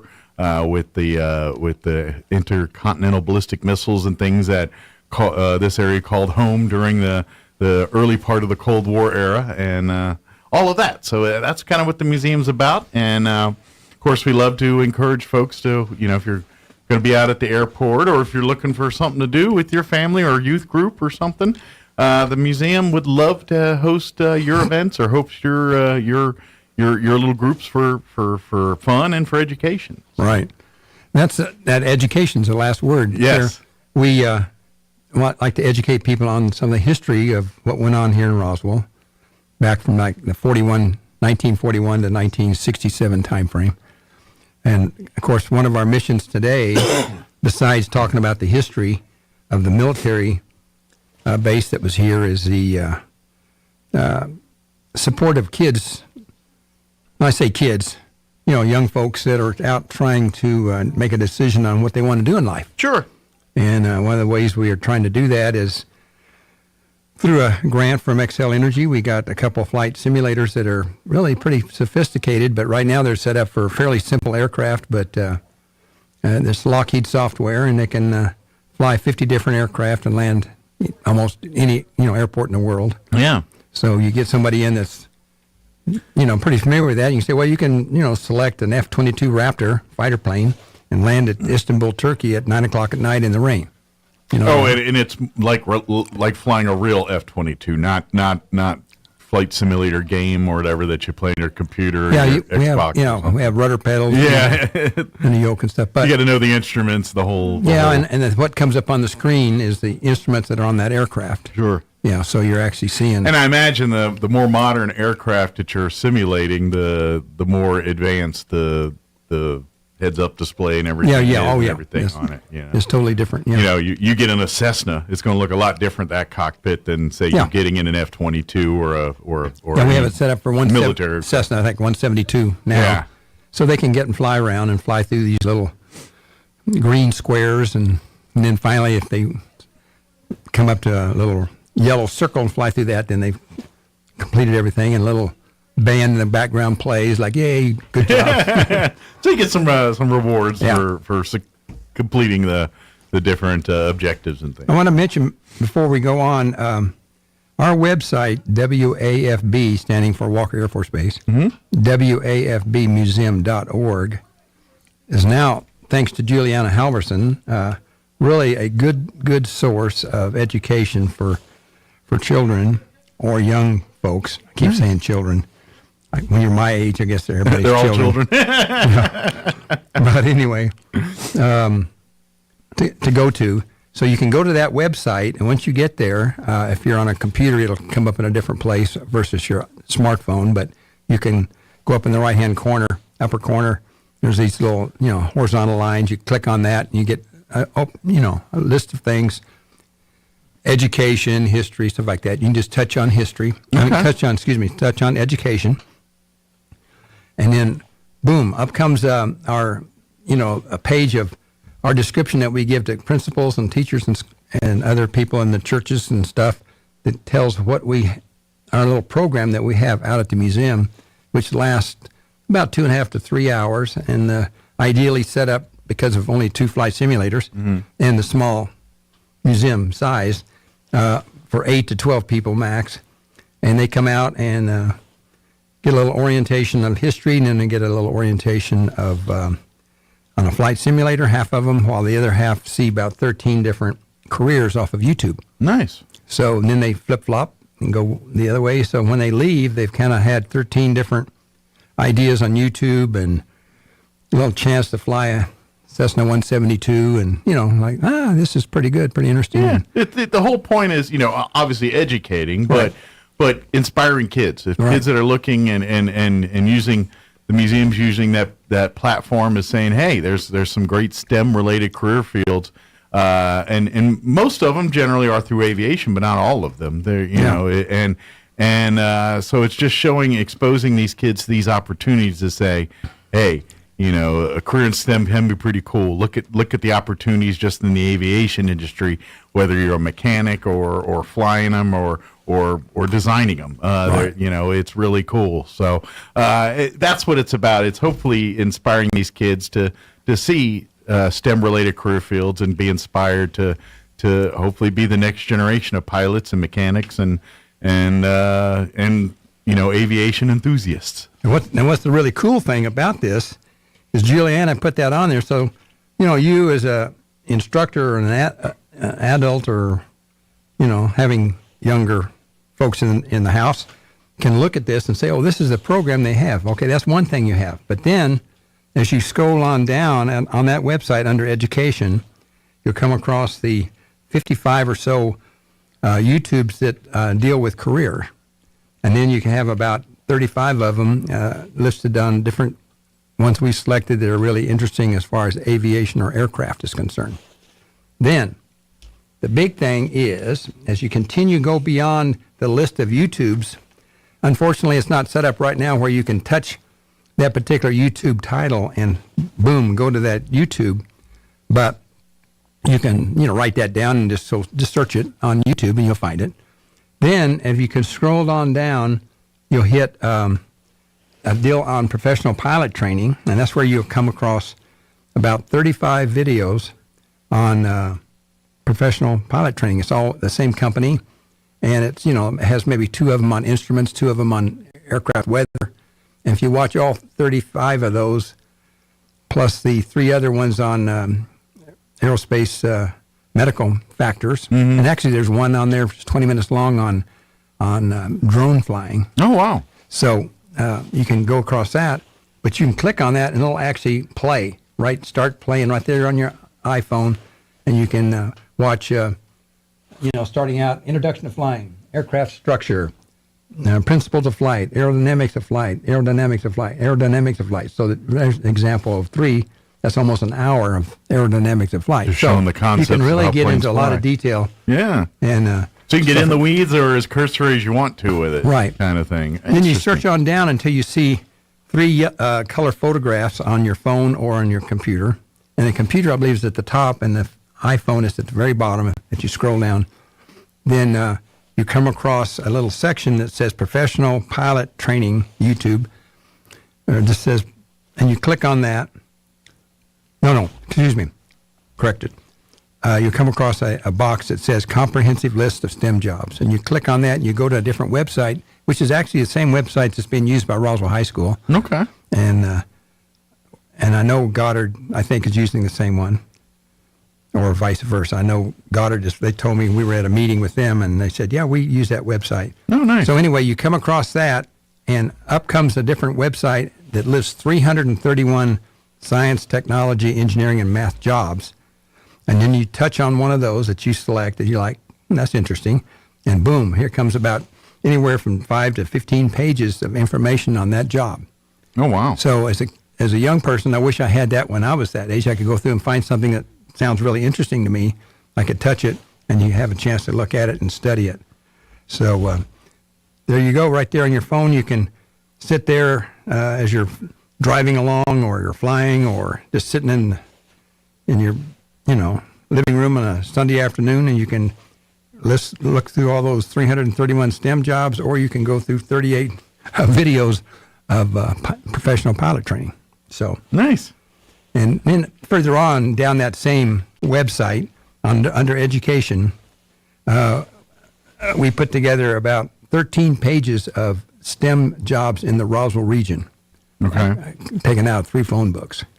So we just kind of put those together. Nice. They're probably 98% accurate, but it gives you a list of all the particular jobs you have here in the area. It gives you definitely a good idea of what to expect and what to find here in our community. And by the way, I know, with the college, with Eastern New Mexico University Roswell here, and because it's too located where this base was at, it offers a lot of training in the air industry stuff, drone technology to mechanics to flying and everything else too. So we kind of have a unique, area of ability to do some of this aviation industry STEM related stuff because we're just equipped for it. Yeah. And so not only can you learn about what these jobs are, but here locally, a lot of this stuff you can start your path to training for all of that. That's right. So it's really good. WAFBmuseum.org. Man, go for it. Absolutely. So thank you, Juliana, for putting that on there for us. Yeah, she's kind of your guru when it comes to. She's our Energizer bunny. Yeah, when it comes to chronicling history and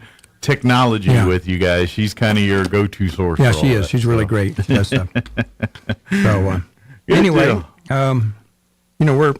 we're plugging along and want to thank some people. For example, this year so far, Pioneer Bank, Featherstone Development Corporation, Glenn's Furniture, 6 Bomb Wing Reunion Group, and David Petroleum, and General Murray, who was here, have all donated substantial amounts of money to help us keep our doors open.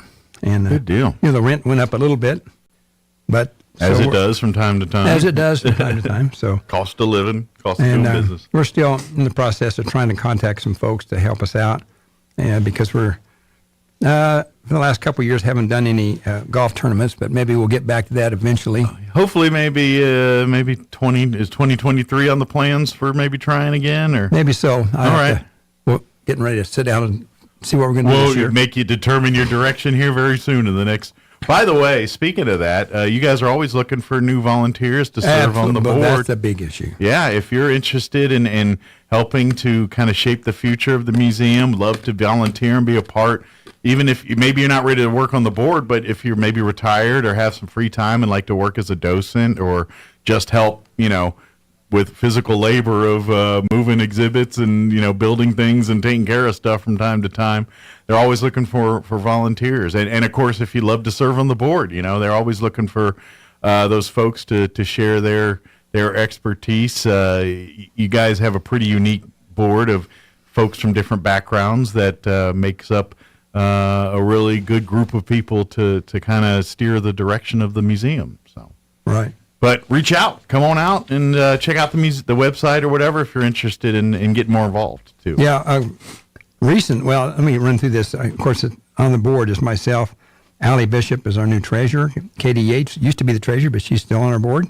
Sandy Correa, secretary. Bob Donnell, Juliana Halverson, Judy Armstrong, Jerry Kloffer, Friar Jarek Nowacki, the priest there in the Catholic Church, Stephen Miller, and General Doug Murray said, "I'm not here, but I want to still be on the board in absence." And he's like the emeritus. Yeah, we board keep member. track with him.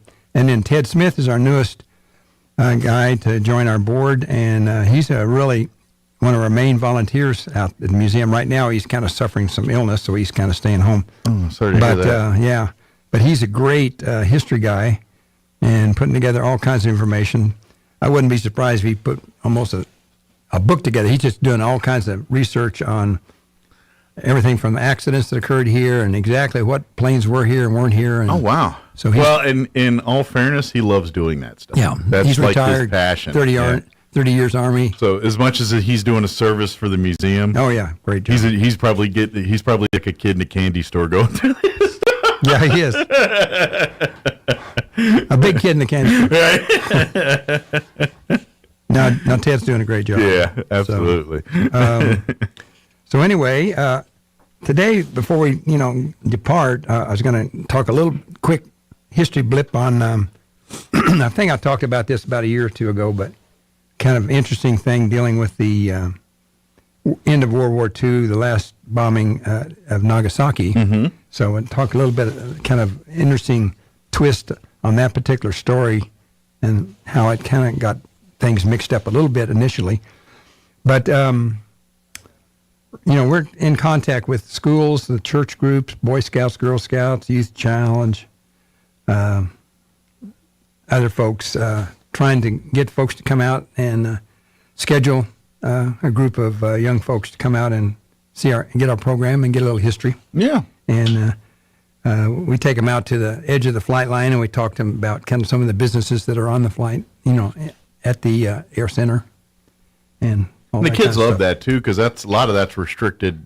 Most people can't just walk around that area up for security reasons, obviously. So that's kind of another cool peel back of the curtain that these groups get to see and see parts of the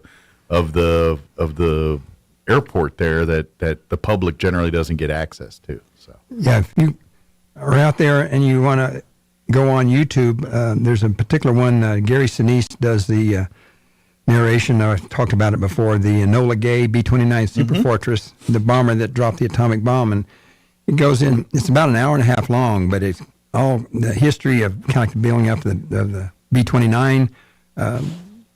Paul Tibbetts' background as the pilot of that mission, and how he started out going to be a doctor, and then he got a chance to ride in a little biplane and throw new candy bars out that this guy had developed called the Baby Ruth. Everybody knows those. And he did that for a week, and then he got really hooked on flying. So he ended up, being a flyer, and he played a really key role in bombing missions in Europe. And then he was transferred back and was put in charge of the mission, the super secret mission that was coming up, and how they went to Wendover, Utah, and did that, and eventually went up to Tinian to carry out the mission that ended the war and probably saved. So they spent some time training for it before they. Oh, absolutely! They trained all over and over again with these what they call pumpkin bombs, and they would just drop them. That was the same shape as the one they were going to carry, and the fact that when they dropped it at high altitude as they could get, they'd make a hard turn left or right. So I'm assuming they knew which the targets were by then during training, or were they just. No, they didn't know for sure because that was still kind of being discussed. So they were just the concept of dropping an atomic bomb and getting the precision. Yeah. And while a lot of this was going on, Truman, who found out, like if you read this book that Countdown 1945 by Chris Wallace, that's the #1 bestseller. And it was copyright 2020, but it's really good, and it talks about Truman. Starts out, the first paragraph or two talks about Truman getting called over to the White House. He said, oh, good, I'm going to get to meet with, the president only met with him twice so far and found out that, no, you're the president now. He had passed away. And then a lot of that book takes place, he's over in Europe dealing with Churchill and Stalin while they're making decisions on what target to hit and stuff.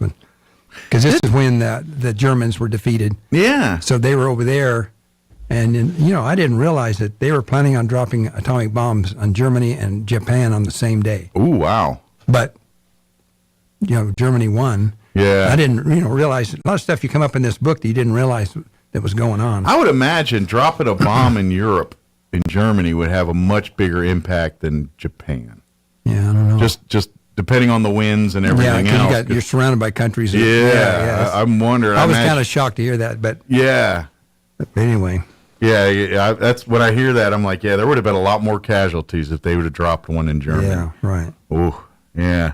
But anyway, so that's kind of that situation. But, interesting. Yeah. So there's some good things out there. Countdown 1945 and the Enola Gay B-29 Superfortress on the YouTube. Have you ever had a chance to see the Enola Gay in person? I did. I think I saw it. I've been to, I think, the museum. Yeah, I've seen it in a couple different forms. Yeah. It's housed by the Smithsonian Institute. The actual plane itself has now been put back together, and it is now on display in D.C. at the Air and Space Dulles Annex. Not in the main museum in D.C. proper, but out there. They have an annex facility out in Virginia, Dulles Airport, and they keep the Enola Gay there. They keep a space shuttle there. They have a Concorde there, an SR-71 Blackbird, some other aircraft as well too. But the Enola Gay is one of the featured aircraft there, and so I've seen it put together there. But for years prior, they didn't have it fully on display. It was, and so they had a partial display in the Smithsonian Museum in D.C. Where you could see the tail. And they had the cockpit in there, and you could go and look in the cockpit from there, and they had a whole section talking about what the plane did, but it wasn't fully assembled it was in pieces, the plane. Now it's fully assembled and sitting there at the Dulles Annex, and you can, I mean, it's got ropes around it, but you can kind of get up and look and see it in its glory there. It's pretty cool. So definitely worth a check out if you're ever in D.C. By the way, if you do come by the museum, we've still a fairly small area, but we've put 5 4x8 pegboards up on the south concrete wall. That was really hard to hang pictures on because it was reinforced concrete and stuff. But Steve Griffin, Jim Williams, and Bob Donnell got together with that idea and put that up so we can really hang and move pictures around real easy on that wall. And we had an interesting time when we were putting that up because we were using a nail gun. And we had to let TSA know when they hear a gunshot go off that it was they get a little nervous. Don't say shots fired and have everybody hit the floor or something. But so anyway, got that done and got that up and running. So good deal. So if you're looking come check out the airport now. The museum is open generally to the flying schedule. So unfortunately, because we only got 3 of us right now, Bob Donnell. If you want to volunteer more. Yeah. If you want to do more than the 3 gentlemen that are doing it all the time, then we can do that. But in the meantime, it flies around the flying schedule. If you check AA.com, and when they have their couple flights a day that come in and out of Roswell. Usually it's the midday flight, which right now is at 1:50 takeoff. And so we get there about 11:30. Sometimes Ted gets out there earlier because he's, doesn't have anything else to do, so he goes out there. But 11:30 till about 2 o'clock. Okay. And we want to try to be there after the plane lands, comes in from Dallas, so the people getting off have a chance to see the museum. But then by that time, everybody's kind of been checked through TSA, and they're ready to board the aircraft. Yeah. So leading up to that, that's where we get our visitors. So the public can help out by one of 2 ways: coming early and looking at the stuff, or showing up late to pick up your people so they've got time to look at it while they're waiting on you to come get them. Right. That's right. There you go. So be a service to the museum and show up late to pick up the people you're supposed to pick up. So they can come. They'll appreciate you for it, even though they might yell at you for a minute. They'll appreciate it later. So. That's right. But check out the website too, wafbmuseum.org. There you can, like you said, check out all the videos and everything that Robert was talking about earlier. But at the same time, if you're interested in volunteering, if you're interested in getting more involved, then that's a great space to do that. And of course, if you shopping on Amazon, go to the Amazon Smile tab too. I always forget about that as well. The Walker Aviation Museum, not the Air Force Base, the Aviation Museum does have a Amazon Smile tab. If you go through the Amazon Smile, for folks who've been through Amazon, almost all of us have, I'm sure, at some point or another, you can designate the museum to basically get a little funding every time you go shopping on Amazon. So you go shop on Amazon and buy your things. It doesn't cost you any more, but for every time you shop Amazon, a portion of your purchase, a few pennies, will go to the museum. So if you get enough people doing that, they get a nice little check each month. It's just, they might get a couple bucks here and there, but enough people do it, they could get a few $100 each month, just by you shopping on there. And I know we always tell people to shop local, and that's a good thing, and definitely do that. But sometimes you can't, and so if you use the Amazon Smile, you're at least helping local when you're not shopping local. So it's a good thing to help out there too. So that's right. You'll find a direct link at wafbmuseum.org. That way you can go, if you're next time you go through Amazon, go to the museum website, go through that link, and then bookmark it. And then every time you go to Amazon, just go through that bookmark, and then you can kind of help out the museum without thinking about it. Just kind of happens that way. So. We made up a new little card that unfortunately has my name on the back of it, but I guess that's because I'm the current board president. But I put on the back on my card, on my side, it says Roswell High School, class of 61. So people are like, oh, okay, you're from Roswell. And I was in the Air Force 68 to 98, and I was an air crew instructor for 27 years. So when I made this card up so that when I'm dealing with teachers and stuff, it's like, I'm one of you. I used to teach air crew for 27 years, and aerospace physiology, human factors in aviation, and aircraft accident prevention, and sometimes some aircraft accident investigation. But pressure suit operations for 11 years, and then the last 3 years they made me a hospital commander or clinic commander because they decided they didn't want to waste a doctor on being a clinic or hospital commander. So I was one of the first ones they tried out on that up in Montana. Well, yeah, when you spend generally speaking for military folk, and this for enlisted officer, it doesn't really matter. The first half, if you do a full 20 or so in the military, 20, 30, usually like the first half of the career, you're doing your job. Right. And then as you get leadership and everything else, you turn into more of a leadership role. So you may be a leader in your expertise. They may just be a leader in a place where they need a leader. That's right. So even though you're kind of trained for doing aircraft, that kind of stuff, by the time you're later in your career, you could end up, being the commander of a chow hall. A good example of that is my first assignment. I was a pilot training base at Williams Air Force Base near Mesa, Arizona. And one of my class leaders that came in was the Major Andy Anderson. And he was a major because he was a doctor. He was trained to be a pilot. He went on to fly F-4s. But later on, like we're talking about, when I was getting ready to do this, he was Surgeon General of the Air Force, 3-star, and I was, a guy that worked in his office there at Bowling and at Washington, D.C., and so we knew each other really well, and he just said, going to try to do that. So that's one of my things on that is be careful when you're around people early in life because you never know what's going to happen when you meet them later in life. Exactly.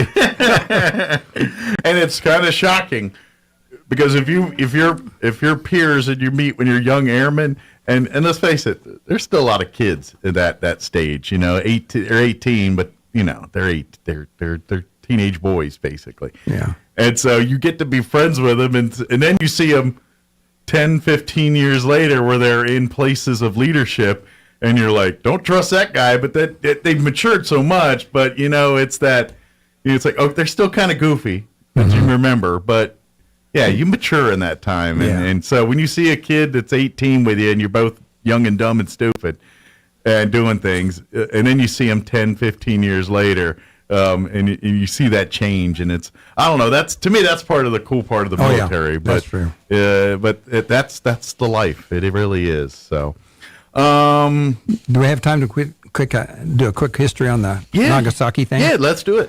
Okay. And of course, in this book that I was telling you about, Countdown to 1945, there was lots and lots of grinding of this people concerned about dropping atomic bomb and all the casualties of civilians and stuff. But at the time that was going on, they were looking at having to invade Japan, and all the casualties that the Allies would suffer doing this, and all the casualties that the Japanese would suffer doing this. They were training children with bamboo sticks. They would go down the beaches and try to stab people coming on the.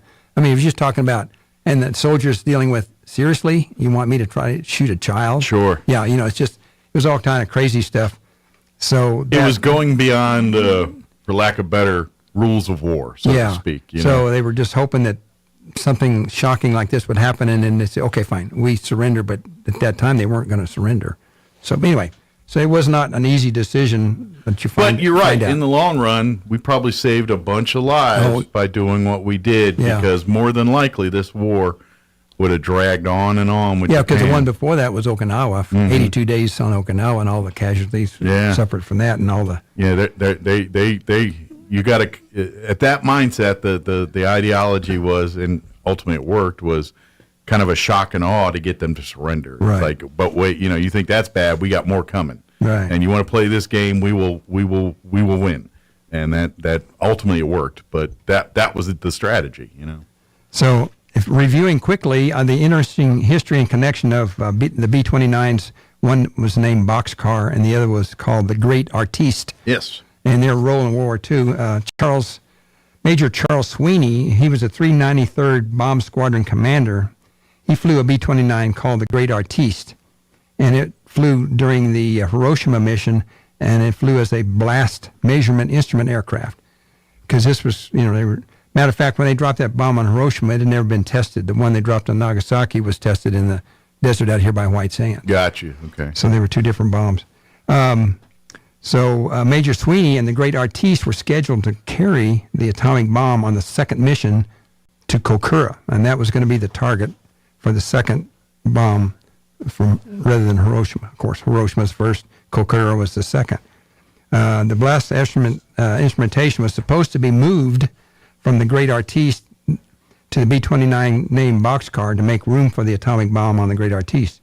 However, because of weather situations coming up, they moved the second atomic bombing from the 11th of August to the 9th of August, and therefore they did not have time to transfer the equipment out of the Great Artiste to Boxcar. So they said, okay, we'll just fly the Boxcar instead.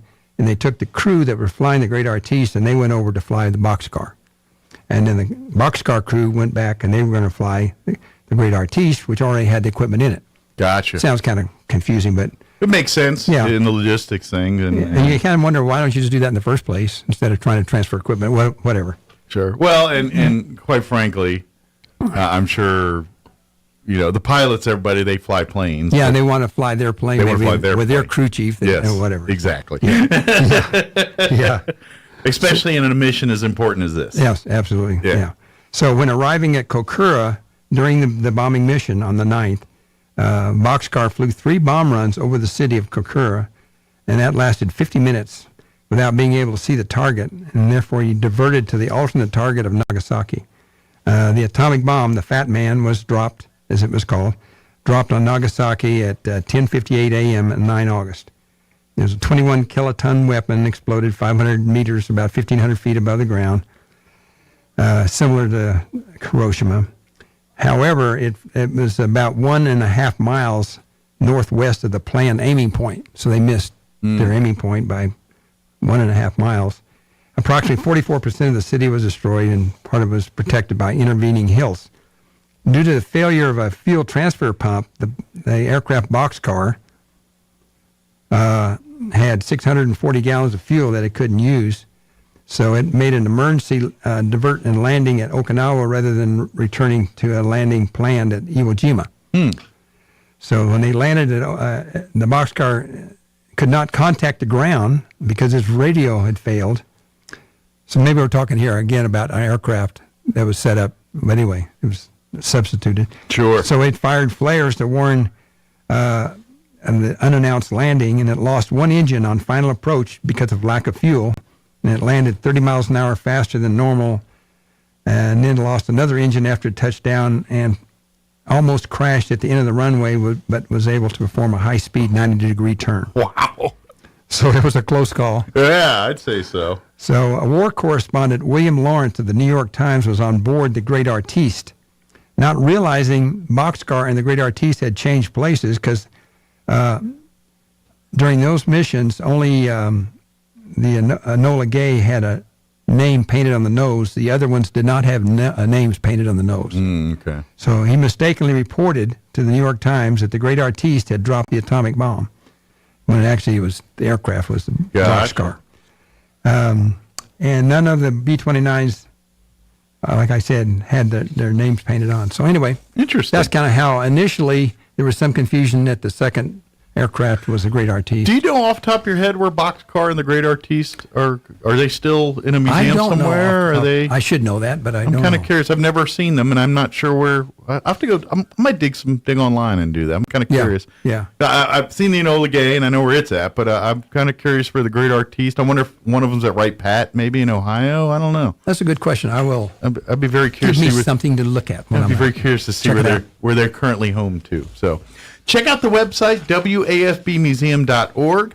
Come on down and see the museum. They are located in the air terminal. If you go through the main entrance, you can't miss it, right there. And then, of course, if you want to be a volunteer or anything else, check out the museum website. Go ahead and check out there as well, too. And then, of course, you can reach out to Robert directly here. Where's the cell phone here? That'd be the best number. That's my cell phone. 575-420-3789 if you want to volunteer, have questions. Yeah. If you want to. I don't recognize your phone number, so just text me initially. Yeah. And I'll give you a call back, and we can definitely get together. And yeah, I'd love to have you come out and we show you around and some of the stuff. It's actually, I'm retired, but like yesterday we had 22 visitors, and I'm going out again today. But you meet interesting people from all over the country. And it's a positive thing. It's a lot better than sitting around the house miserable watching TV or drinking coffee. Just get out there and meet some folks for 2-3 hours. And it's very interesting. Help us out. Yeah, it's interesting. It's really good deal. So, well, thank you, Robert. As always, appreciate the visit. Happy New Year, and we'll see you next month, okay? That's right. All right.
3 people in Michigan sentenced for a deadly dispute involving the wearing of a face mask. A married couple and their son, convicted of first-degree premeditated murder in the fatal shooting of a security guard who demanded that the woman's daughter wear a face mask while shopping, have been sentenced to life in prison without parole.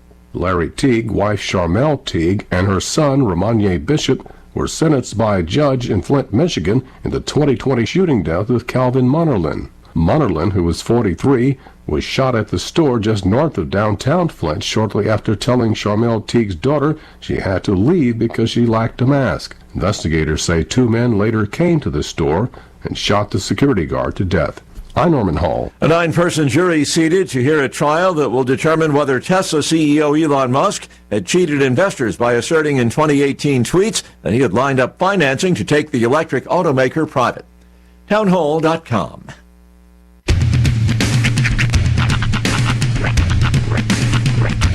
What in the wide, wide world of sports is going on here? I promise you, whatever scum did this, not one man in this force will rest for 1 minute until he's behind bars. Now let's grab a bite to eat. Yeah, come on. I feel the hot wind on my shoulder and the touch of a world that is older. I hit the switch and check the number. I leave it on and then I slumber. I hear the rhythm ringing through it. Flamenco guitar and cumbia music. I hear the talking of the DJ. The travel listen, what does he say? I'm on a Mexican radio. I'm on a Mexican radio. Broadcasting live from high atop the J.P. White Building in downtown Roswell, New Mexico. It's Mornings with Mike Winters on 106.5 Roswell's Talk FM. Is that what I sound like when I talk? Now, here's your host, Mike Winters.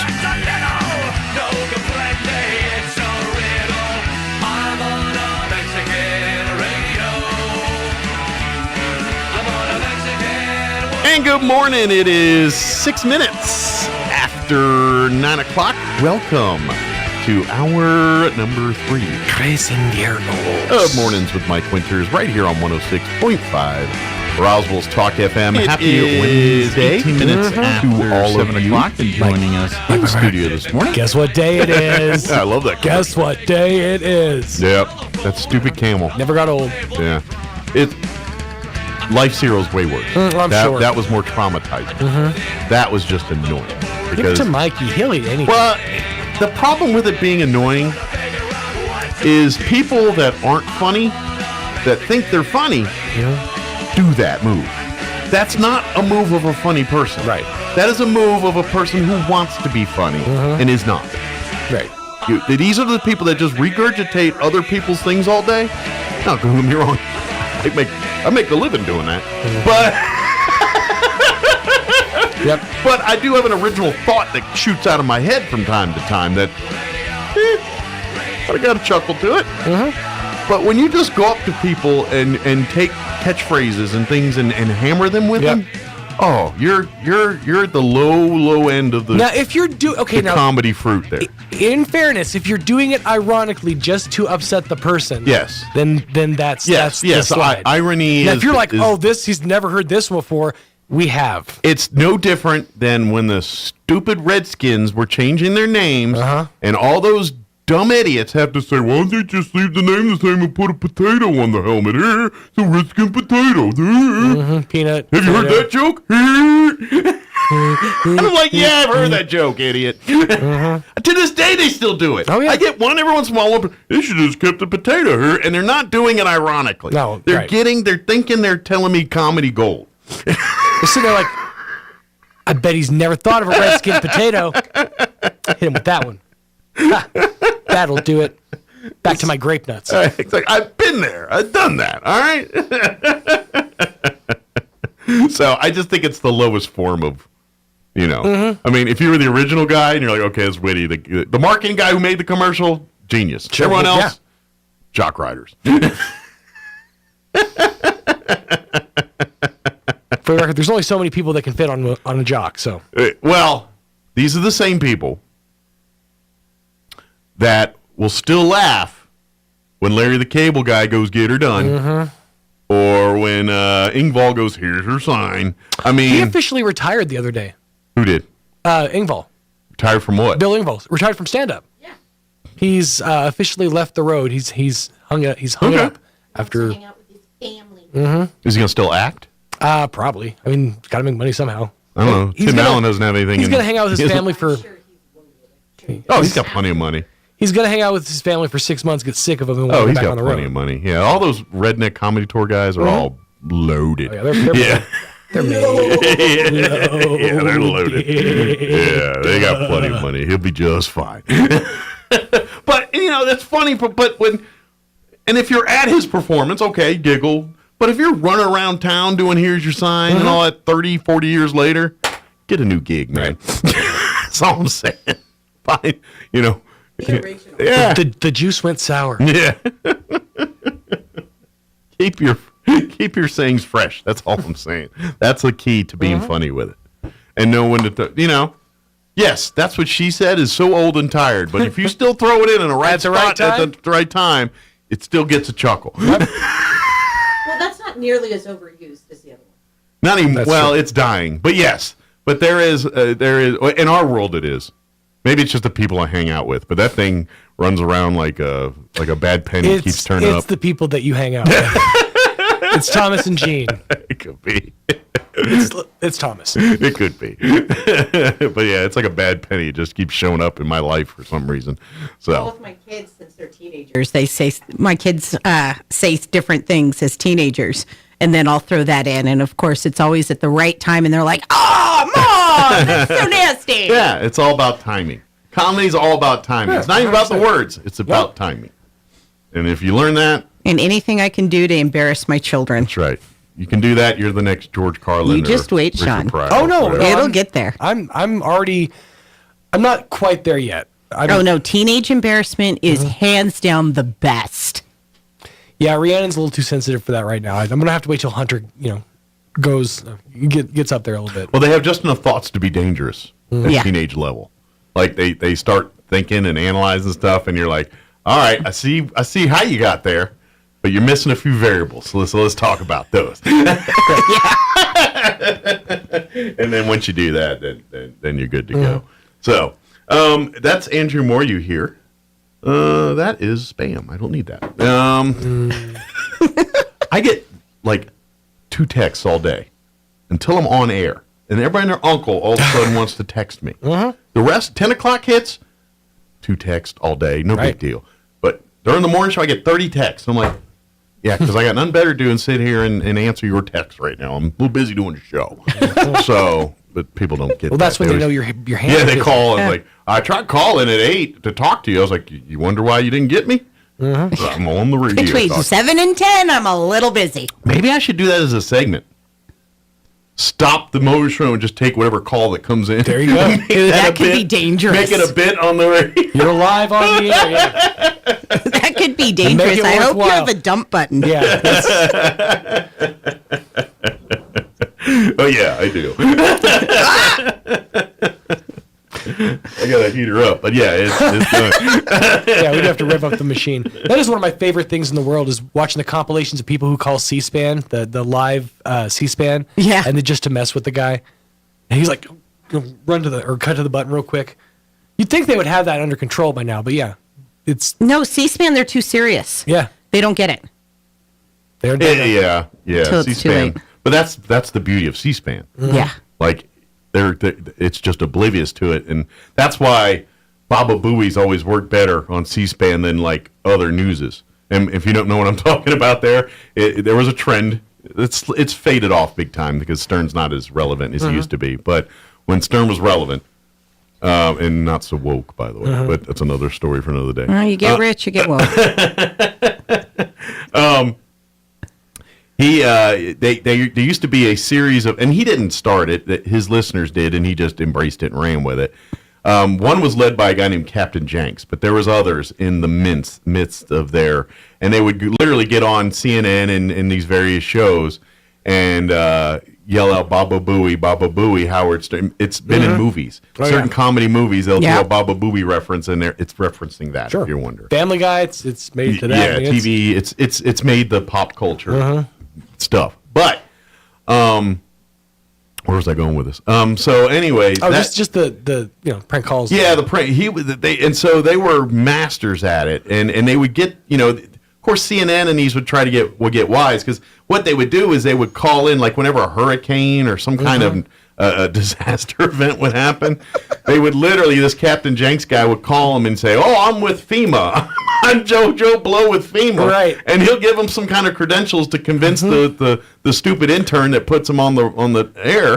And then he gets up there, and then at first he would just go right into the Baba Booies. But then he got creative, and like he would talk with them for a while, and he'd start saying, "Well, you need to take shelter," and then he'd say something completely ridiculous, like, "Did that guy just recommend we shoot ourselves in the head?" And then he goes, "Baba Booey, Howard Stern," and then he's out. Have you seen the two guys that do that now? They go to like local news stations, and they say they've got the.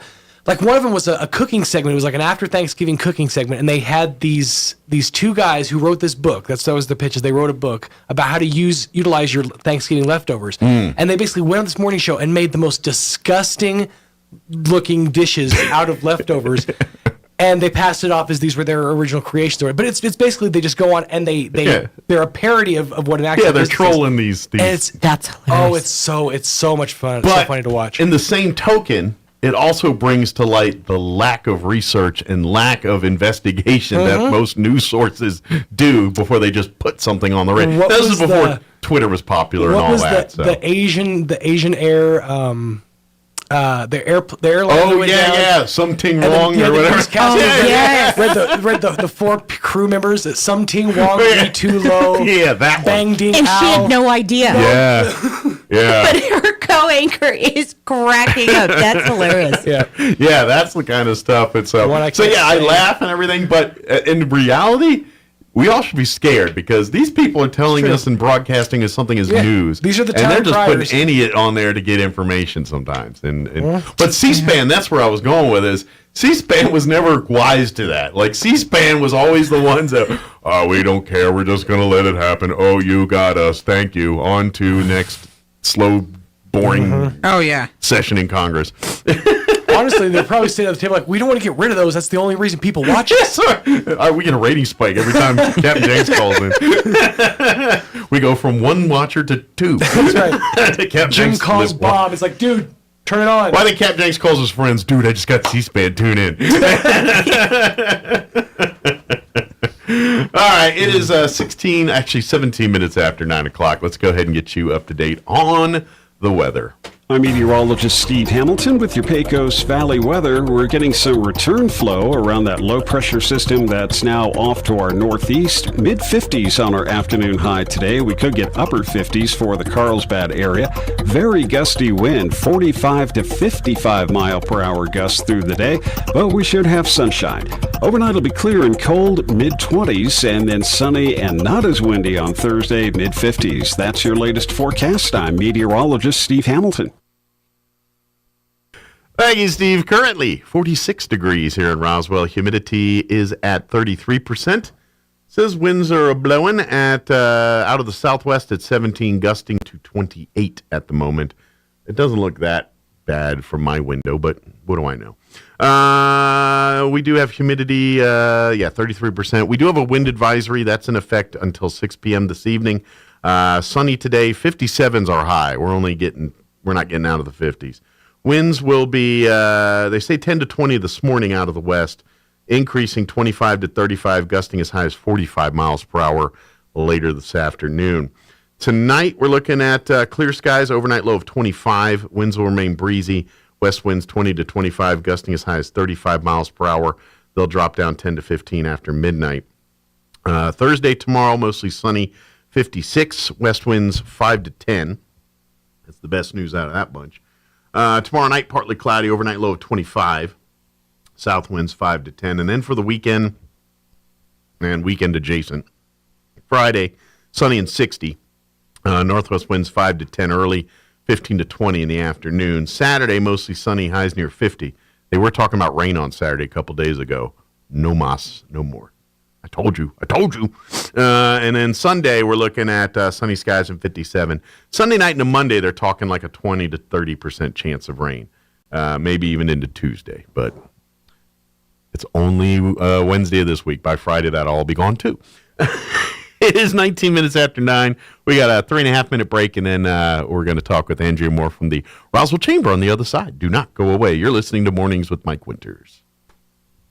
Hi, this is Melanie from Glenn's Furniture, and I want to tell you about our store-wide sale happening now. All items in every department are on sale. Upgrade your living space with power reclining sofas and love seats or beautiful sectionals with charging ports. Create ambience with amazing table and floor lamps. Get that long-awaited restful night's sleep with a new Serta mattress. Every department is on sale from our existing prices, so come down to Glenn's Furniture on the corner of Union and Alameda, where delivery is free since 1953. Using locally owned and operated Zenith Security Services gets you service after the sale, quick turnaround time, security systems tailored to your needs, an actual person when you call, and you're investing in your community. Zenith Security has provided security solutions for southeastern New Mexico since 1998, and we care about our community. When you have security needs, remember, give the locals a shot and call Zenith Security Services at 575-626-3521. When Rhonda was experiencing severe abdominal pain, she knew she could count on Artesia General Hospital's emergency department to provide critical care any time of day or night. I didn't think twice about driving the 45 minutes from my home to Artesia's ER. I felt like I was their only patient. Excellent care from everyone, and I'm thankful beyond measure. Each year, thousands of patients trust Artesia General Hospital with their health emergency. With specialty certifications in advanced adult and pediatric life support and trauma care, their emergency room physicians have the experience you need when every second counts. 24 hours a day, 365 days a year. Learn more at artesiageneral.com/emergency. I'm Clyde Lewis. Some of the strangest and most important stories have been avoided by the mainstream media, but we cover them all on Ground Zero. Weeknights at 8 on 106.5 Roswell's Talk FM. Hey, I'm really disappointed because I'm not in Roswell, because if I was in Roswell, I would be eating a Dion's Pizza. Why? It's the best damn pizza anywhere. Special thanks to Robert and his staff at Dion's Pizza, Salads, and Subs for their great hospitality and great food. At Anderson Bethany Funeral Home and Crematorium, we honor and pay tribute to the achievements of your loved one by celebrating the life you shared together. Anderson Bethany Funeral Home and Crematorium is compassionate and cares about our local community and the families we serve here in southeastern New Mexico. Locally owned and operated, we will be here to help you decide how to celebrate the bond you've shared and pay tribute to the unique individual you've lost. Visit us at 2609 South Main in Roswell or call 622-5888. Hi, I'm Dr. Keon at Carabelli Dental. Same-day smiles are what we do. My passion is helping patients chew, talk, and live with confidence. That's why I'm one of the few doctors in the U.S. who can create beautiful same-day smiles with the latest digital implant technology. This procedure is life-changing. Just ask Sean. Hi, I'm Sean. I've been that voice that you've heard on the radio for most of my life, but I'm also a dad to two amazing kids. I've had a million reasons to smile, but in all my old pictures, I was never smiling. Truth is that life of improper care and being dealt a bad hand genetically left me practically with no teeth. It affected everything from the way I ate, the way I talked, and of course how I interacted with people. And that's where Dr. Keon and Carabelli stepped in. They eased my fears. They explained every step of the process in a way that I could understand, and they made me feel almost like I was part of the team. And now I can't stop smiling. I have so much more confidence, and I love looking in the mirror now. I can't explain how much of a difference Dr. Keon's dental implant process made for me. Our team can help you find your smile too. Come see us at Carabelli Dental, 575-622-4455. Your fingernails grow faster on your dominant hand. Not sure which is your dominant hand? Just wait. You'll nail it. Here's Mike Winters. And good morning. It is 23 minutes after 9 o'clock, and joining us now officially, I guess, in studio, Executive Director for the Roswell Chamber of Commerce, Andrea Moore, back with us. Good morning. Good morning. Thanks for having me, as always. Anytime. How's life at the Chamber this morning? We are really starting to get busy and crank up with things that we're doing for the community, around the community. Good deal. Of course, legislative sessions, I imagine just that's started part of it. Yesterday at noon. Yeah. The governor gave a 30-minute State of the State address, highlighting what she wants to do for this next 60 days. Some are concerning, some are less concerning. Well, it is a 60-day, and past experience tells me it's going to be quiet for the next month. They'll talk and do a lot of talking, you'll hear a lot, but nothing will actually happen. Yeah. There'll be a lot of talk, but won't be a lot of Typically, that's how it works. And then the second 30 days, it'll be all of those committee meetings, filing all of the bills, the legislation, because they still have, I think, a week or two, maybe a little longer, to submit whatever bills that they want. And then, of course, everything goes to committee. Yeah. And then basically, they're spending the first month trying to line their ducks up in a row, getting support for their various legislation. And then by the second 30 days, they've either got their lined up or they don't, and they can kind of tell at that point, hey, this is dead in the water, or no, this has got legs. Exactly. And that's kind of, so right now you're going to see a lot of stuff come out, but give it about 30 days and then you'll have a better clue of what they're really trying to come out with versus what's kind of smoke and mirrors and subterfuge. So, and with that said, at the chamber, we try to stay up on top of everything that's going on in Santa Fe. So we will start pushing out the news as we get it from Santa Fe, and we'll put it up on our website. So that way people can see what bills are coming through. We typically don't take a stance on a lot of the stuff that happens in Santa Fe, but when we see things that are coming, we'll post it, and then we'll tell you, hey, just contact your legislator if this is something that's important to you, and let them know one way or the other. And there are certain things that may come through. Sure, it's always business related. Because exactly. At the end of the day, the Chamber of Commerce, they're the voice for businesses in our community. Exactly. So if there's legislation negatively impacting businesses in our community, that chamber is going to take a stand. Or positively. Shocker. Yeah. There are times that they actually do something good. And support those too. And so we will let you know, hey, this bill's coming. We really need you to support this, or we really need you not to. And then the transverse of that coin is also true if our members and our community is seeing or hearing something that they need us to help take care of. I am more than happy to make phone calls. I am more than happy to go up to Santa Fe and lobby, so to speak, on our community and our members and our businesses' behalf and say, hey, this is what's going on. This is what we've been told. We really need you guys to act in this way. Absolutely. Yeah, that's what it's for.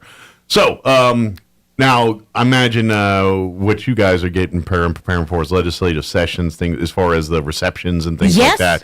How much of that is game on, and how much of that's still kiboshed with COVID? So far, everything is game on. Okay. Monday, as a matter of fact, Leadership Roswell is going back to Santa Fe for the first time since 2019. Yeah, it's been like 4 years. Yeah, it's crazy. So we are very excited to go to Santa Fe in that respect. And then, of course, Monday night is the legislative reception that the Santa Fe Chamber hosts, and that's where other chambers and other businesses from around the state get together and can have their booths and really showcase their community and what's going on. So this is your final call for anybody in Roswell and Chaves County that would like for us to showcase your business, who you are, what you do. Bring your items to the chamber, or if you can't get away from the office or from your location for whatever reason, call us. Yeah. And we're happy to go pick stuff up because we'll pass everything out. And I know usually like when y'all go, because there's certain things that usually the chamber brings every year, like jerky or nuts or something, staples from this area. And I know the people that when the years that you don't do that, people know. Like they say, where's the nuts this year? Where's every year it seems like, of course it's been a few years since we've really been able to do this. So, but prior to that, it was always like, oh, the Roswell Chamber, that's where you get the nuts or the jerky or whatever, the different things. This year, that is a change with the things that we've seen with all of these different receptions and booths and stuff that are going to be going on is no open containers, no open drinks, no open food. So if you are going to pass something out, it has to be prepackaged and closed. So it'll be kind of interesting. Don't munch on it while you're walking around in there.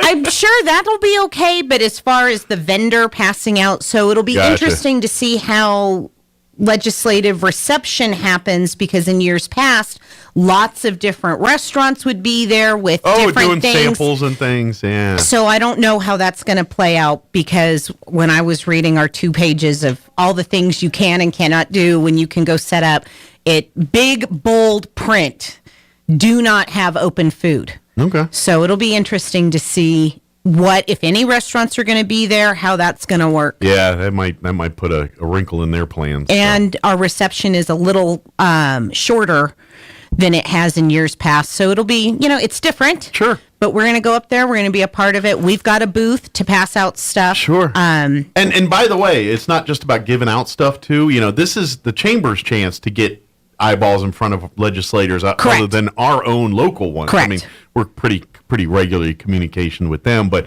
ones that are kind of outside of our districts and area. And so if you have messages, yes, or requests that you would like to see representatives discuss, debate, talk about, that's business related to your business and things, get with Andrea and get that email, yes, call. Please do. So she can take that with her. So when she's talking to these legislators at this reception and other receptions, she can put those bees in their bonnets, Yeah. put that bug in their ear about this. Because I've got a big old box of goodies for my legislative friends from across the aisle, Yeah. across the state.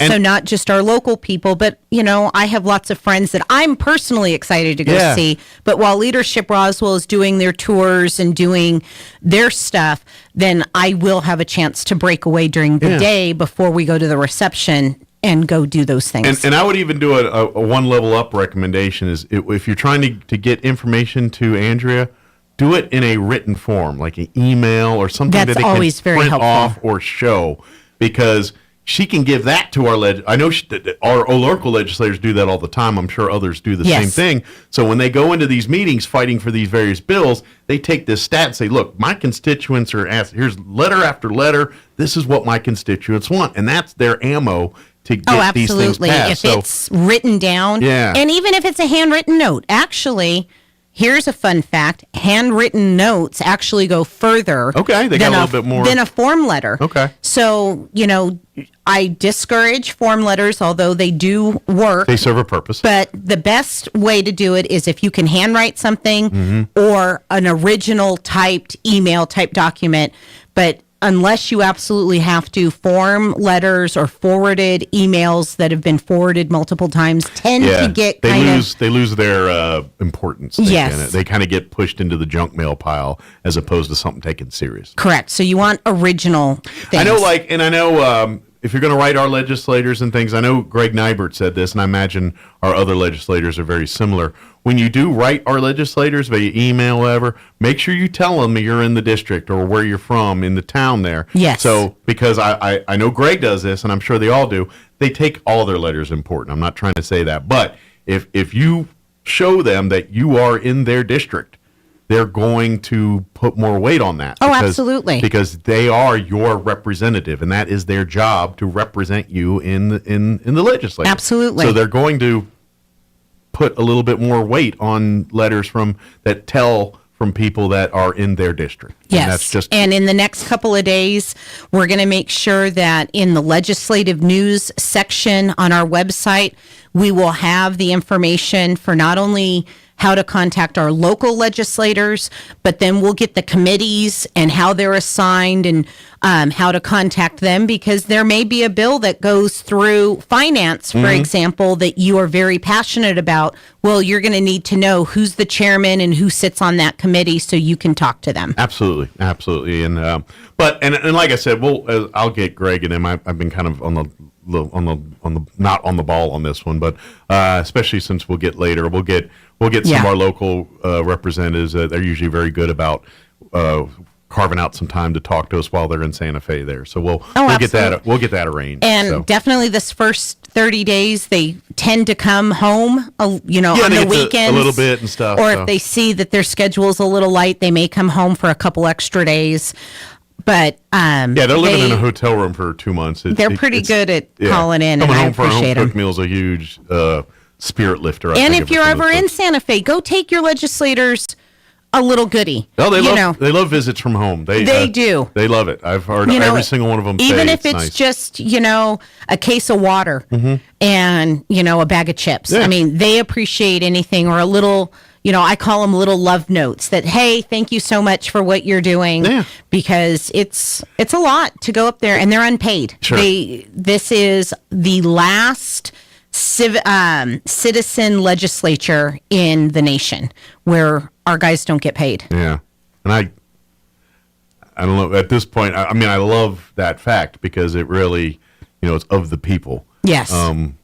But it goes back and forth. I got a feeling that's going to change. I think, someday it will, I'm sure. I mean, I think they're going to make a push in this legislative session, right? Isn't there a group that's trying to get them paid this time? Probably. Yeah. So there always is. Yeah. Now, they cover expenses and things. And, yes. Put it this way, they spend money out of pocket. Every single legislator absolutely. does.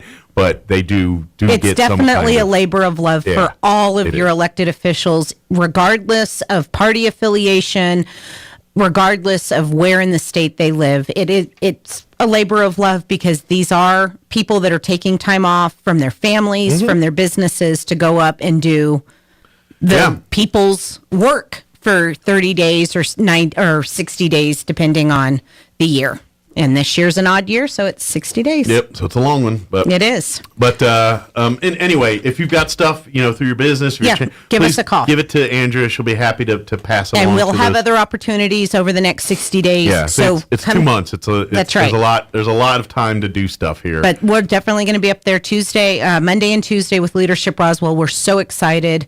Good deal. Yay! I imagine Rick and everybody is very happy. Yes. To go back now. Not that they had amazing times in Rio Doso over the last couple of years, but it's they got different. But Santa Fe is it's not the same. This is the mecca of government in New Mexico, and it's great for them to get a chance to see that in action. Yep, absolutely. I think every New Mexican should make a trip up there and sit in on some of that stuff. Absolutely, yes, it's very interesting. You're going to learn a lot. Everyone should know how the sausage is made, or at least get an idea. At least once. Yeah, you should. Yeah. And then, so that's what we're doing on Monday, Tuesday. Tomorrow at 2 p.m., there is a special city council workshop. They're going to be going over some information. So if that's something that people are into, it's is this like their retreat kind of thing they do? It's not their retreat. They're working on, and I forgot to print that part up on the agenda, but it's the workshop at 2 because I wanted to know what time it was, because typically anything city council related as far as the full council tends to happen at 6. Yeah. But tomorrow it'll be at 2 and it'll be at City Hall instead of at the Civic Center. Gotcha. So it's just a workshop if anybody's interested in either showing up or, of course, they always do everything online. Yeah, they're going to do the GoToMeeting. Yep. Okay, I didn't know. And the link is there, so it's very easy to just go. I didn't know because if they're at City Hall, that changed logistics on. Nope, they always have everything. There, so. You just click on the GoToMeeting, it'll pop up, and you can watch everything. Good deal. That way you can watch it, and then, matter of fact, if you got time, go. But if you don't, just get on. Or you can absolutely. The great thing about the video is when if you're still at work at 2:00, when you get home at 5 or 6, you can go back and watch it again. Absolutely. So, and then we are partnering with the Southern New Mexico SHRM, which is HR, an HR organization that helps you understand what's going on with human resources. Okay. And regardless of if you are a business of 1 or a business of 300, you need to kind of know some of the stuff that's going on with human resources, because there are certain laws and regulations that you've got to follow. Sure. And I'm learning that as an office of 3, that there's certain things that we need to be aware of. So that is coming up March 16th. Okay. It'll be held at the ENMUR campus. Okay. And it's going to be from 10 a.m. to 2. Okay. So anybody that wants to be a part of this and learn kind of compliance, well-being, some of the new laws that are coming down. So really any small business owner definitely should have a representative there. I totally believe for that. larger businesses, at least your HR representation needs to be there. Yes. For some of that. And or it'd be a good idea for. All the information on that, on how to register, will be up on our website. We're going to have it in our weekly email. It'll be on our website, all over social media. Okay. because registration opened up on Friday and goes until February 15th. So you'll have a month to be able to register. And then the class is March 16th from 10 to 2. If you have any kind of human resource, HR questions or concerns, this is really something that you need to go to. Sure. Because I have learned in my 2 little years at the chamber that there's a lot that I didn't know, and there's still stuff I don't know. So I've got my little HR people around town that I know if something pops up, who I can call. Right, they're the experts on. And then SHRM is an organization that I can also go to that they have a state organization and then of course national, so I can always contact them and be like, hey, I heard this, is this true, is this not true, what do I need to do to be in compliance? Because some of this stuff you can get in super big trouble, fines, and even be shut down in some instances. Ignorance of the law does not excuse you from it. Correct. And then we have partnered with the National Chamber of Commerce. Okay. And we are bringing a civics bee to Roswell. Okay. So last year was Is this like a spelling bee, but for civics? Yes. Okay. This is really cool, and this is what I'm really, really excited for. And I've been working on this since about Wednesday, Thursday of last week. Okay. Because I literally just found out about this. So last year, the National Chamber had a pilot program. And only 9 chambers in the entire nation, or 9 states in the entire nation, participated. Albuquerque Chamber of Commerce was one of the few chambers that participated, and 3 of those kids went on to nationals and won prizes. Oh, cool. So this year, there's only 3 in the state of New Mexico. There's Rio Rancho, there's Artesia, and there's us. Oh, cool. The National Chamber of Commerce has given me hundreds of pages, templates. It is turnkey. I literally have just had to go in and cut and paste our information in there. Mm-hmm. The Civics Bee is for any child that is in 6th, 7th, or 8th grade.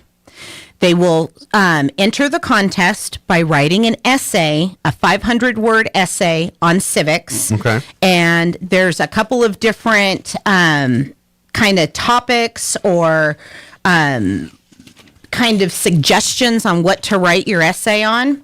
And then you'll submit it through a link that we're going to post on our website. Okay. And I've been in touch with RISD already, and I've got contacts and feelers out to Lake Arthur, Dexter, Hagerman, and then, of all course, the county schools. Yeah. The county schools, but then also even reaching further out, since there's only 3 chambers in the whole state. Sure. Let's get all of southeast New Mexico. Haley and I at the Artesia Chamber have kind of talked, and we're like, okay, we're going to split the southern half of New Mexico. Okay. So that way we're not, encroaching on each other. Sure. So, for Stepping on toes or example, nothing. she's going to reach out to Cloudcroft. We're going to reach out to Ruidoso. Oh, cool. Things like that. And we Nice. want as many kids to turn in essays. Sure. And the top 20 essays go on to our local event. Okay. The local event is 3 rounds. The first 2 rounds are going to be multiple choice questions. Okay. The top 5 students go on to round 3, where they will answer questions based off of their essay. Okay. And then those top 3 students out of that 5 will go to state and compete in the state B, and then go on to national if they go on from there. Do they get like scholarships or stuff? So at the local level, first prize is $500. Okay. Second place is $250. Third place is $125. Okay. And this is all sponsored and helped through the National Chamber of Commerce. Okay. They have given us a grant Gotcha. to help with a lot of this stuff. And of course, we're still looking for sponsors. Like I said, I've just found this out last week. This is hot off the presses. It is. And so we are reaching out for sponsors for different things because, of course, we've got to secure a location for our local. But you've got about 5 weeks. And I imagine you need some kind of judges yes. or, I've got to find 10 judges and all that stuff. And I've already come up with 4. So we only need 6 more. Okay. Because it's amazing. You start talking to people, they're like, oh my gosh, yes, I would love to do that. Yeah. And this is for the middle school kids. If you are a middle school kid, and you don't have to be just in public school. This can be private school, so like Homeschooled, Gateway, homeschool. If you are a 6th, 7th, or 8th grader and you can write an essay and submit it online, then you can be a part of it. Obviously, it's a civics bee, so it's Yes. probably on U.S. civics of some kind. Yes. Is there a particular topic they have to write on, or is it like, hey, it's on civics? Do some of something the prompts that they've given are, inalienable rights. What Okay. are they? Okay. Consent of the government. The powers of government comes from the people. What does that mean to you?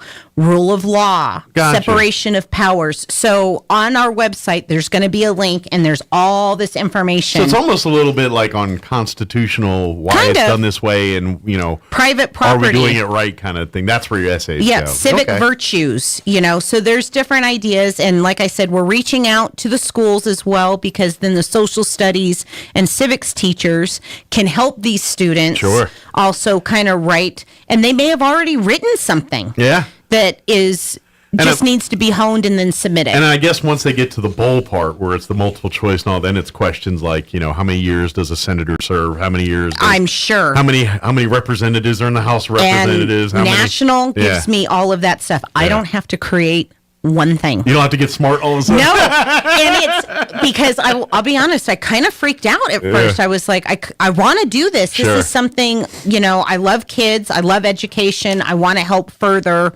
all of this stuff. And that's kind of something in the board that we've kind of talked about and when the National Chamber approached me and said, will you do this? Of course, my first inclination was, well, how much is it going to cost? Right. And they said, no, we're going to give you a grant. Oh, nice. And that's going to help you. Sure. And so I could, only use grant money, but let's get the community involved. So Absolutely. if you want to be a sponsor, call me. I'll give you. Well, and at the end of the day, we'll walk yes, through this all is of that. opportunity for some local kids, but we also want to turn it into a community-wide civics Yes. lesson at the same time. You know what I mean? And it helps the schools kind of refine what they need to be teaching, because I've talked to a lot of teachers and administrators, not just locally, but around the state and around the country, Right. that they know that there's holes.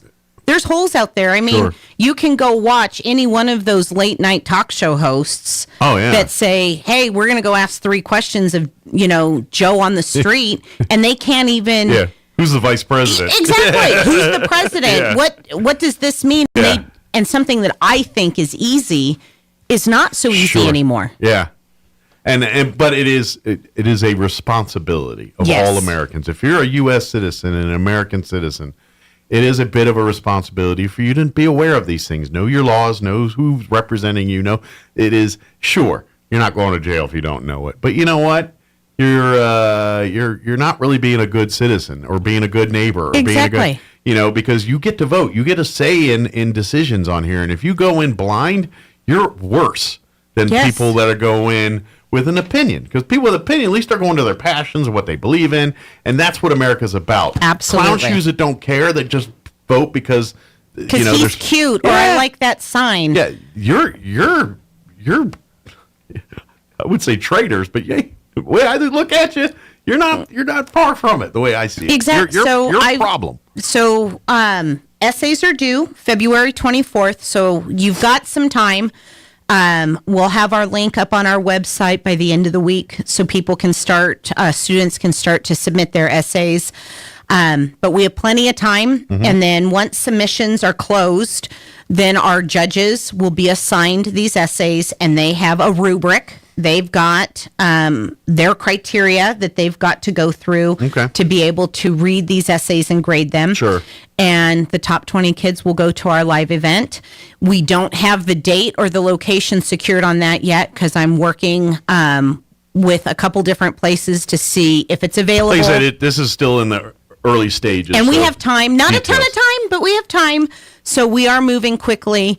And again, but it's I'm so all excited. middle school age students, 6th, Yes. 7th, 8th grade are eligible. So stay tuned as we get check in with the chamber. Call us for updates. Check and our things. email. Yeah. Check our email. Check our website. Matter of fact, if you're like saying, "Hey, I have a student," sign them up, and we'll get them. And as soon as more information comes, we'll get you in the loop when you can register. And all that good stuff. Be on the lookout. Your kid may come home with a flyer as well that has information. Yeah, I imagine because, like you said, you'll get word out to all the schools. Correct. And everything. And else, so. once it goes through all of their processes, because of course the schools need to be able to vet what goes out to the parents and the students, and I appreciate that to make sure I'm not sending something weird. No propaganda. Exactly. So be on the lookout for that. But of course, if you have any questions, please call us, contact us at the chamber, stop by. We've got the information. We're happy to help out in any way. Absolutely. And then finally, James Johnson, Dr. James Johnson is the new chancellor for ENMU, and he's going to be having a meet and greet at Portales. No, he's the MUR. No, he's for the whole. The whole university. Gotcha. But he's going to be in Roswell. Okay, his office is in Portales. Probably. But he's the head of all of East New Mexico University. But he's going to be in town for a meet and greet reception Thursday, February 23rd. Okay. So we still have some time. Yeah. From 5 to 7 at the Anderson Museum. Okay. So come out and be a part of that. Meet the new chancellor. Talking about education. Here's now higher ed. If you've got some questions or concerns, he'd love to hear from you. So I guess technically he's Dr. Powell's boss. Yes. There you go. I guess he would be. I hadn't thought of that. Because if you don't know, Dr. Powell is the president of ENMUR. Correct. And so Chancellor Dr. Johnson. Dr. James Johnson. And we're going to have the red coats out to kind of be there. And exactly. Kind of set the tone. And this is, new information as well. It'll be in our website, in our weekly email. You'll see us talking about it the next few times I come by. If you've got, as a student or as a alum of ENMU, or someone who's just wanting to see certain programs and things out at the college, this is a chance to kind of get the ear of the chancellor of the entire university. So, absolutely. Give it a try. This is come out and visit. Lots of great things going on. And then, of course, I was looking at our calendar for January. County Commission will be happening here pretty quick with our Thursday, right? With our newly sworn in commissioners. Yeah. So that'll be nice. 4 Old Broads out at Community Little Theater. They just had their starts immersive Friday. weekend this weekend, right? Correct. Or is it, I think it was last weekend. It was last weekend, and the shows are this weekend. Yes. This weekend and next are the shows. Friday, Saturday, and Sunday. Matinee Sunday, and then 7:30. Yes, Friday, and Saturday. you can go on our website for a link directly to buy tickets and see the dates of the show. And then, of course, all of the different committees that both the City Council and County Commission have are up on our website. So if you want to be a part of any of that. Yep.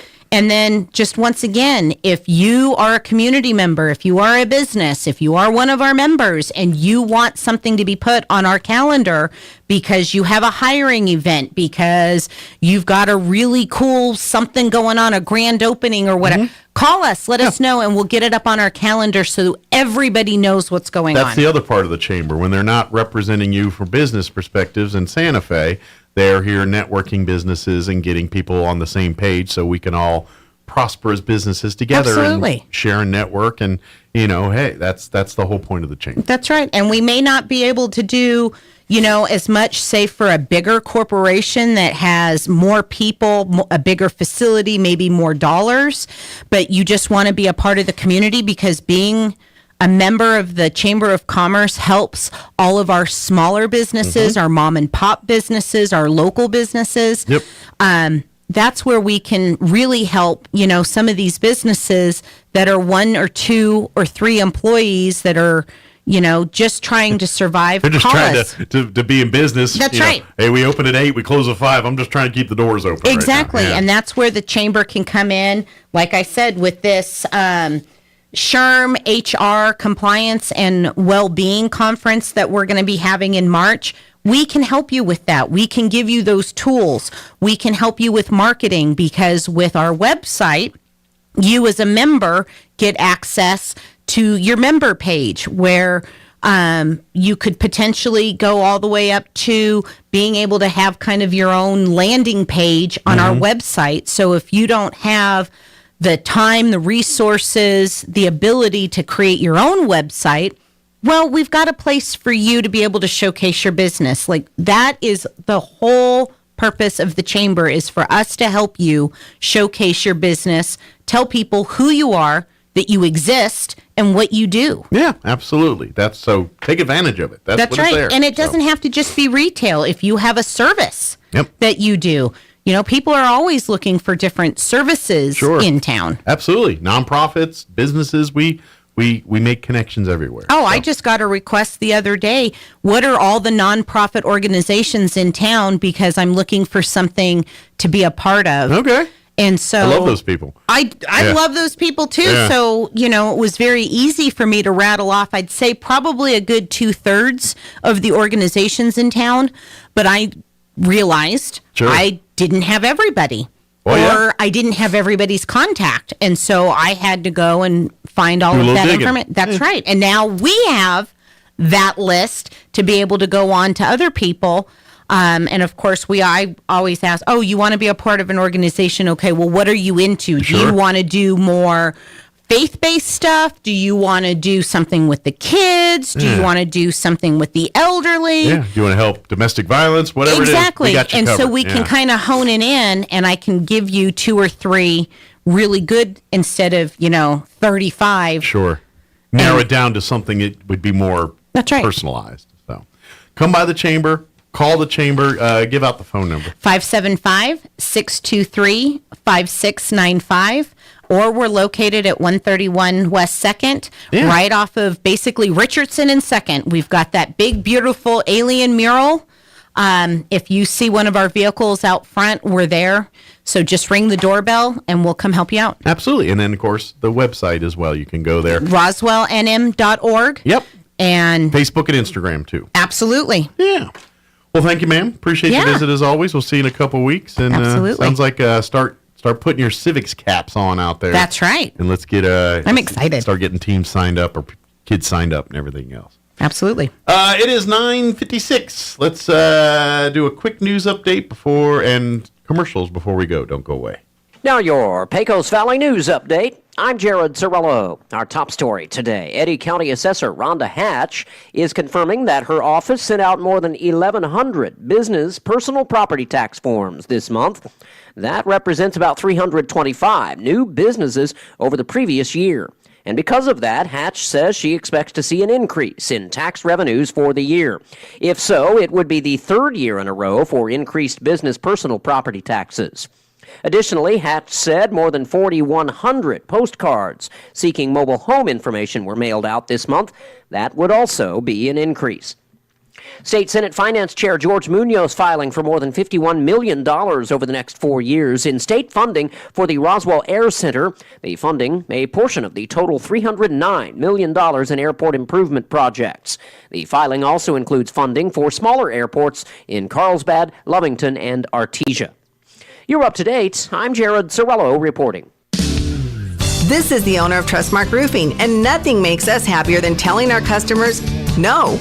As in, no pricing games. We give you a guaranteed price, and then we stand by it. No surprises, no gotchas. No obscurity. We don't just tell you what's wrong with your roof. We record our inspections and show you. No lemons. We install premium roofing materials from top brands like Owens Corning. No shortcuts. We're in the 2% of roofers with the Owens Corning Preferred Contractor Certificate for our local area. This means we offer precision installation and the longest warranties. Want a beautiful new roof that's built to last? Choose Trustmark Roofing, the roofer that loves to tell our customers no. For an estimate, call us at 575-755-ROOF or find us online at trustmarkroofpros.com. Trustmark Roofing, we put people first. Pecans are a big deal here in Chaves County. We have some of the biggest orchards in the country, and lots of us have pecan trees in our yards. Hi, this is Jim Gill from Roswell Seed Company. Whether you have one pecan tree or 1,000 of them, this time of year, every pecan tree needs fertilizer. So come see us at Roswell Seed Company, and we'll get you fixed up with the right fertilizer for your pecan trees. So that next year, your nuts will be big and beautiful. And that's all I'm going to say about that. If you need a Kubota that works and plays hard, stop looking. You'll find everything you need at Amigo Machinery. When it comes to tough Kubota tractors, mowers, construction equipment, and utility vehicles, all with low-rate financing, Amigo Machinery is your one-stop shop. We are passionately committed to providing our customers with the highest quality products, most innovative solutions, and services delivered with integrity and professionalism. Stop by Amigo Machinery in Roswell or see us online at amigo-machinery.com. The average American spends 2.5 days a year looking for lost items. We aren't sure how long Europeans and Asians look for lost stuff. We lost the list. Here's Mike Winters. And it's closing in on 10 o'clock. Thank you very much for allowing us to be a part of your day. If you missed any part of our show, you can check it out at your leisure, ksvptv.com. Click on the Mornings with Mike Winters tab there. We had John from Oasis Computers join us in the 7 o'clock hour talking tech with us. We replayed our interview with Robert Sherman talking history and everything at the Walker Aviation Museum last hour. And, of course, just a few minutes ago, we had Andrea Moore fill us in on all the stuff happening at the Chamber Civics Bowl B, not Bowl B, coming up there. So go back and check that out. All right, that's going to do it for us. Have an amazing day. We'll talk to you tomorrow. Your home for Sean Hannity in Roswell. 106.5 Roswell's Talk FM, KEND, Roswell, New Mexico. Breaking news this hour from townhall.com. I'm John Scott. Wholesale prices rose 6.2% in December from a year earlier. It was a sixth straight monthly slowdown and a hopeful sign that inflation pressures will continue to cool. The latest year-over-year figure was down 7.3% in November and from a recent peak of 11.7% in March. Ukraine's interior minister has died in a helicopter crash near Kyiv. It killed more than a dozen other people, including children. There has been no immediate word on whether the morning crash near a kindergarten and reportedly in heavy fog was an accident or related to the war. But Ukrainian authorities have immediately opened a probe. No fighting has been reported recently in the Kyiv area. Ukrainian President Volodymyr Zelensky has described the crash as a terrible tragedy on a black morning. Ukraine's state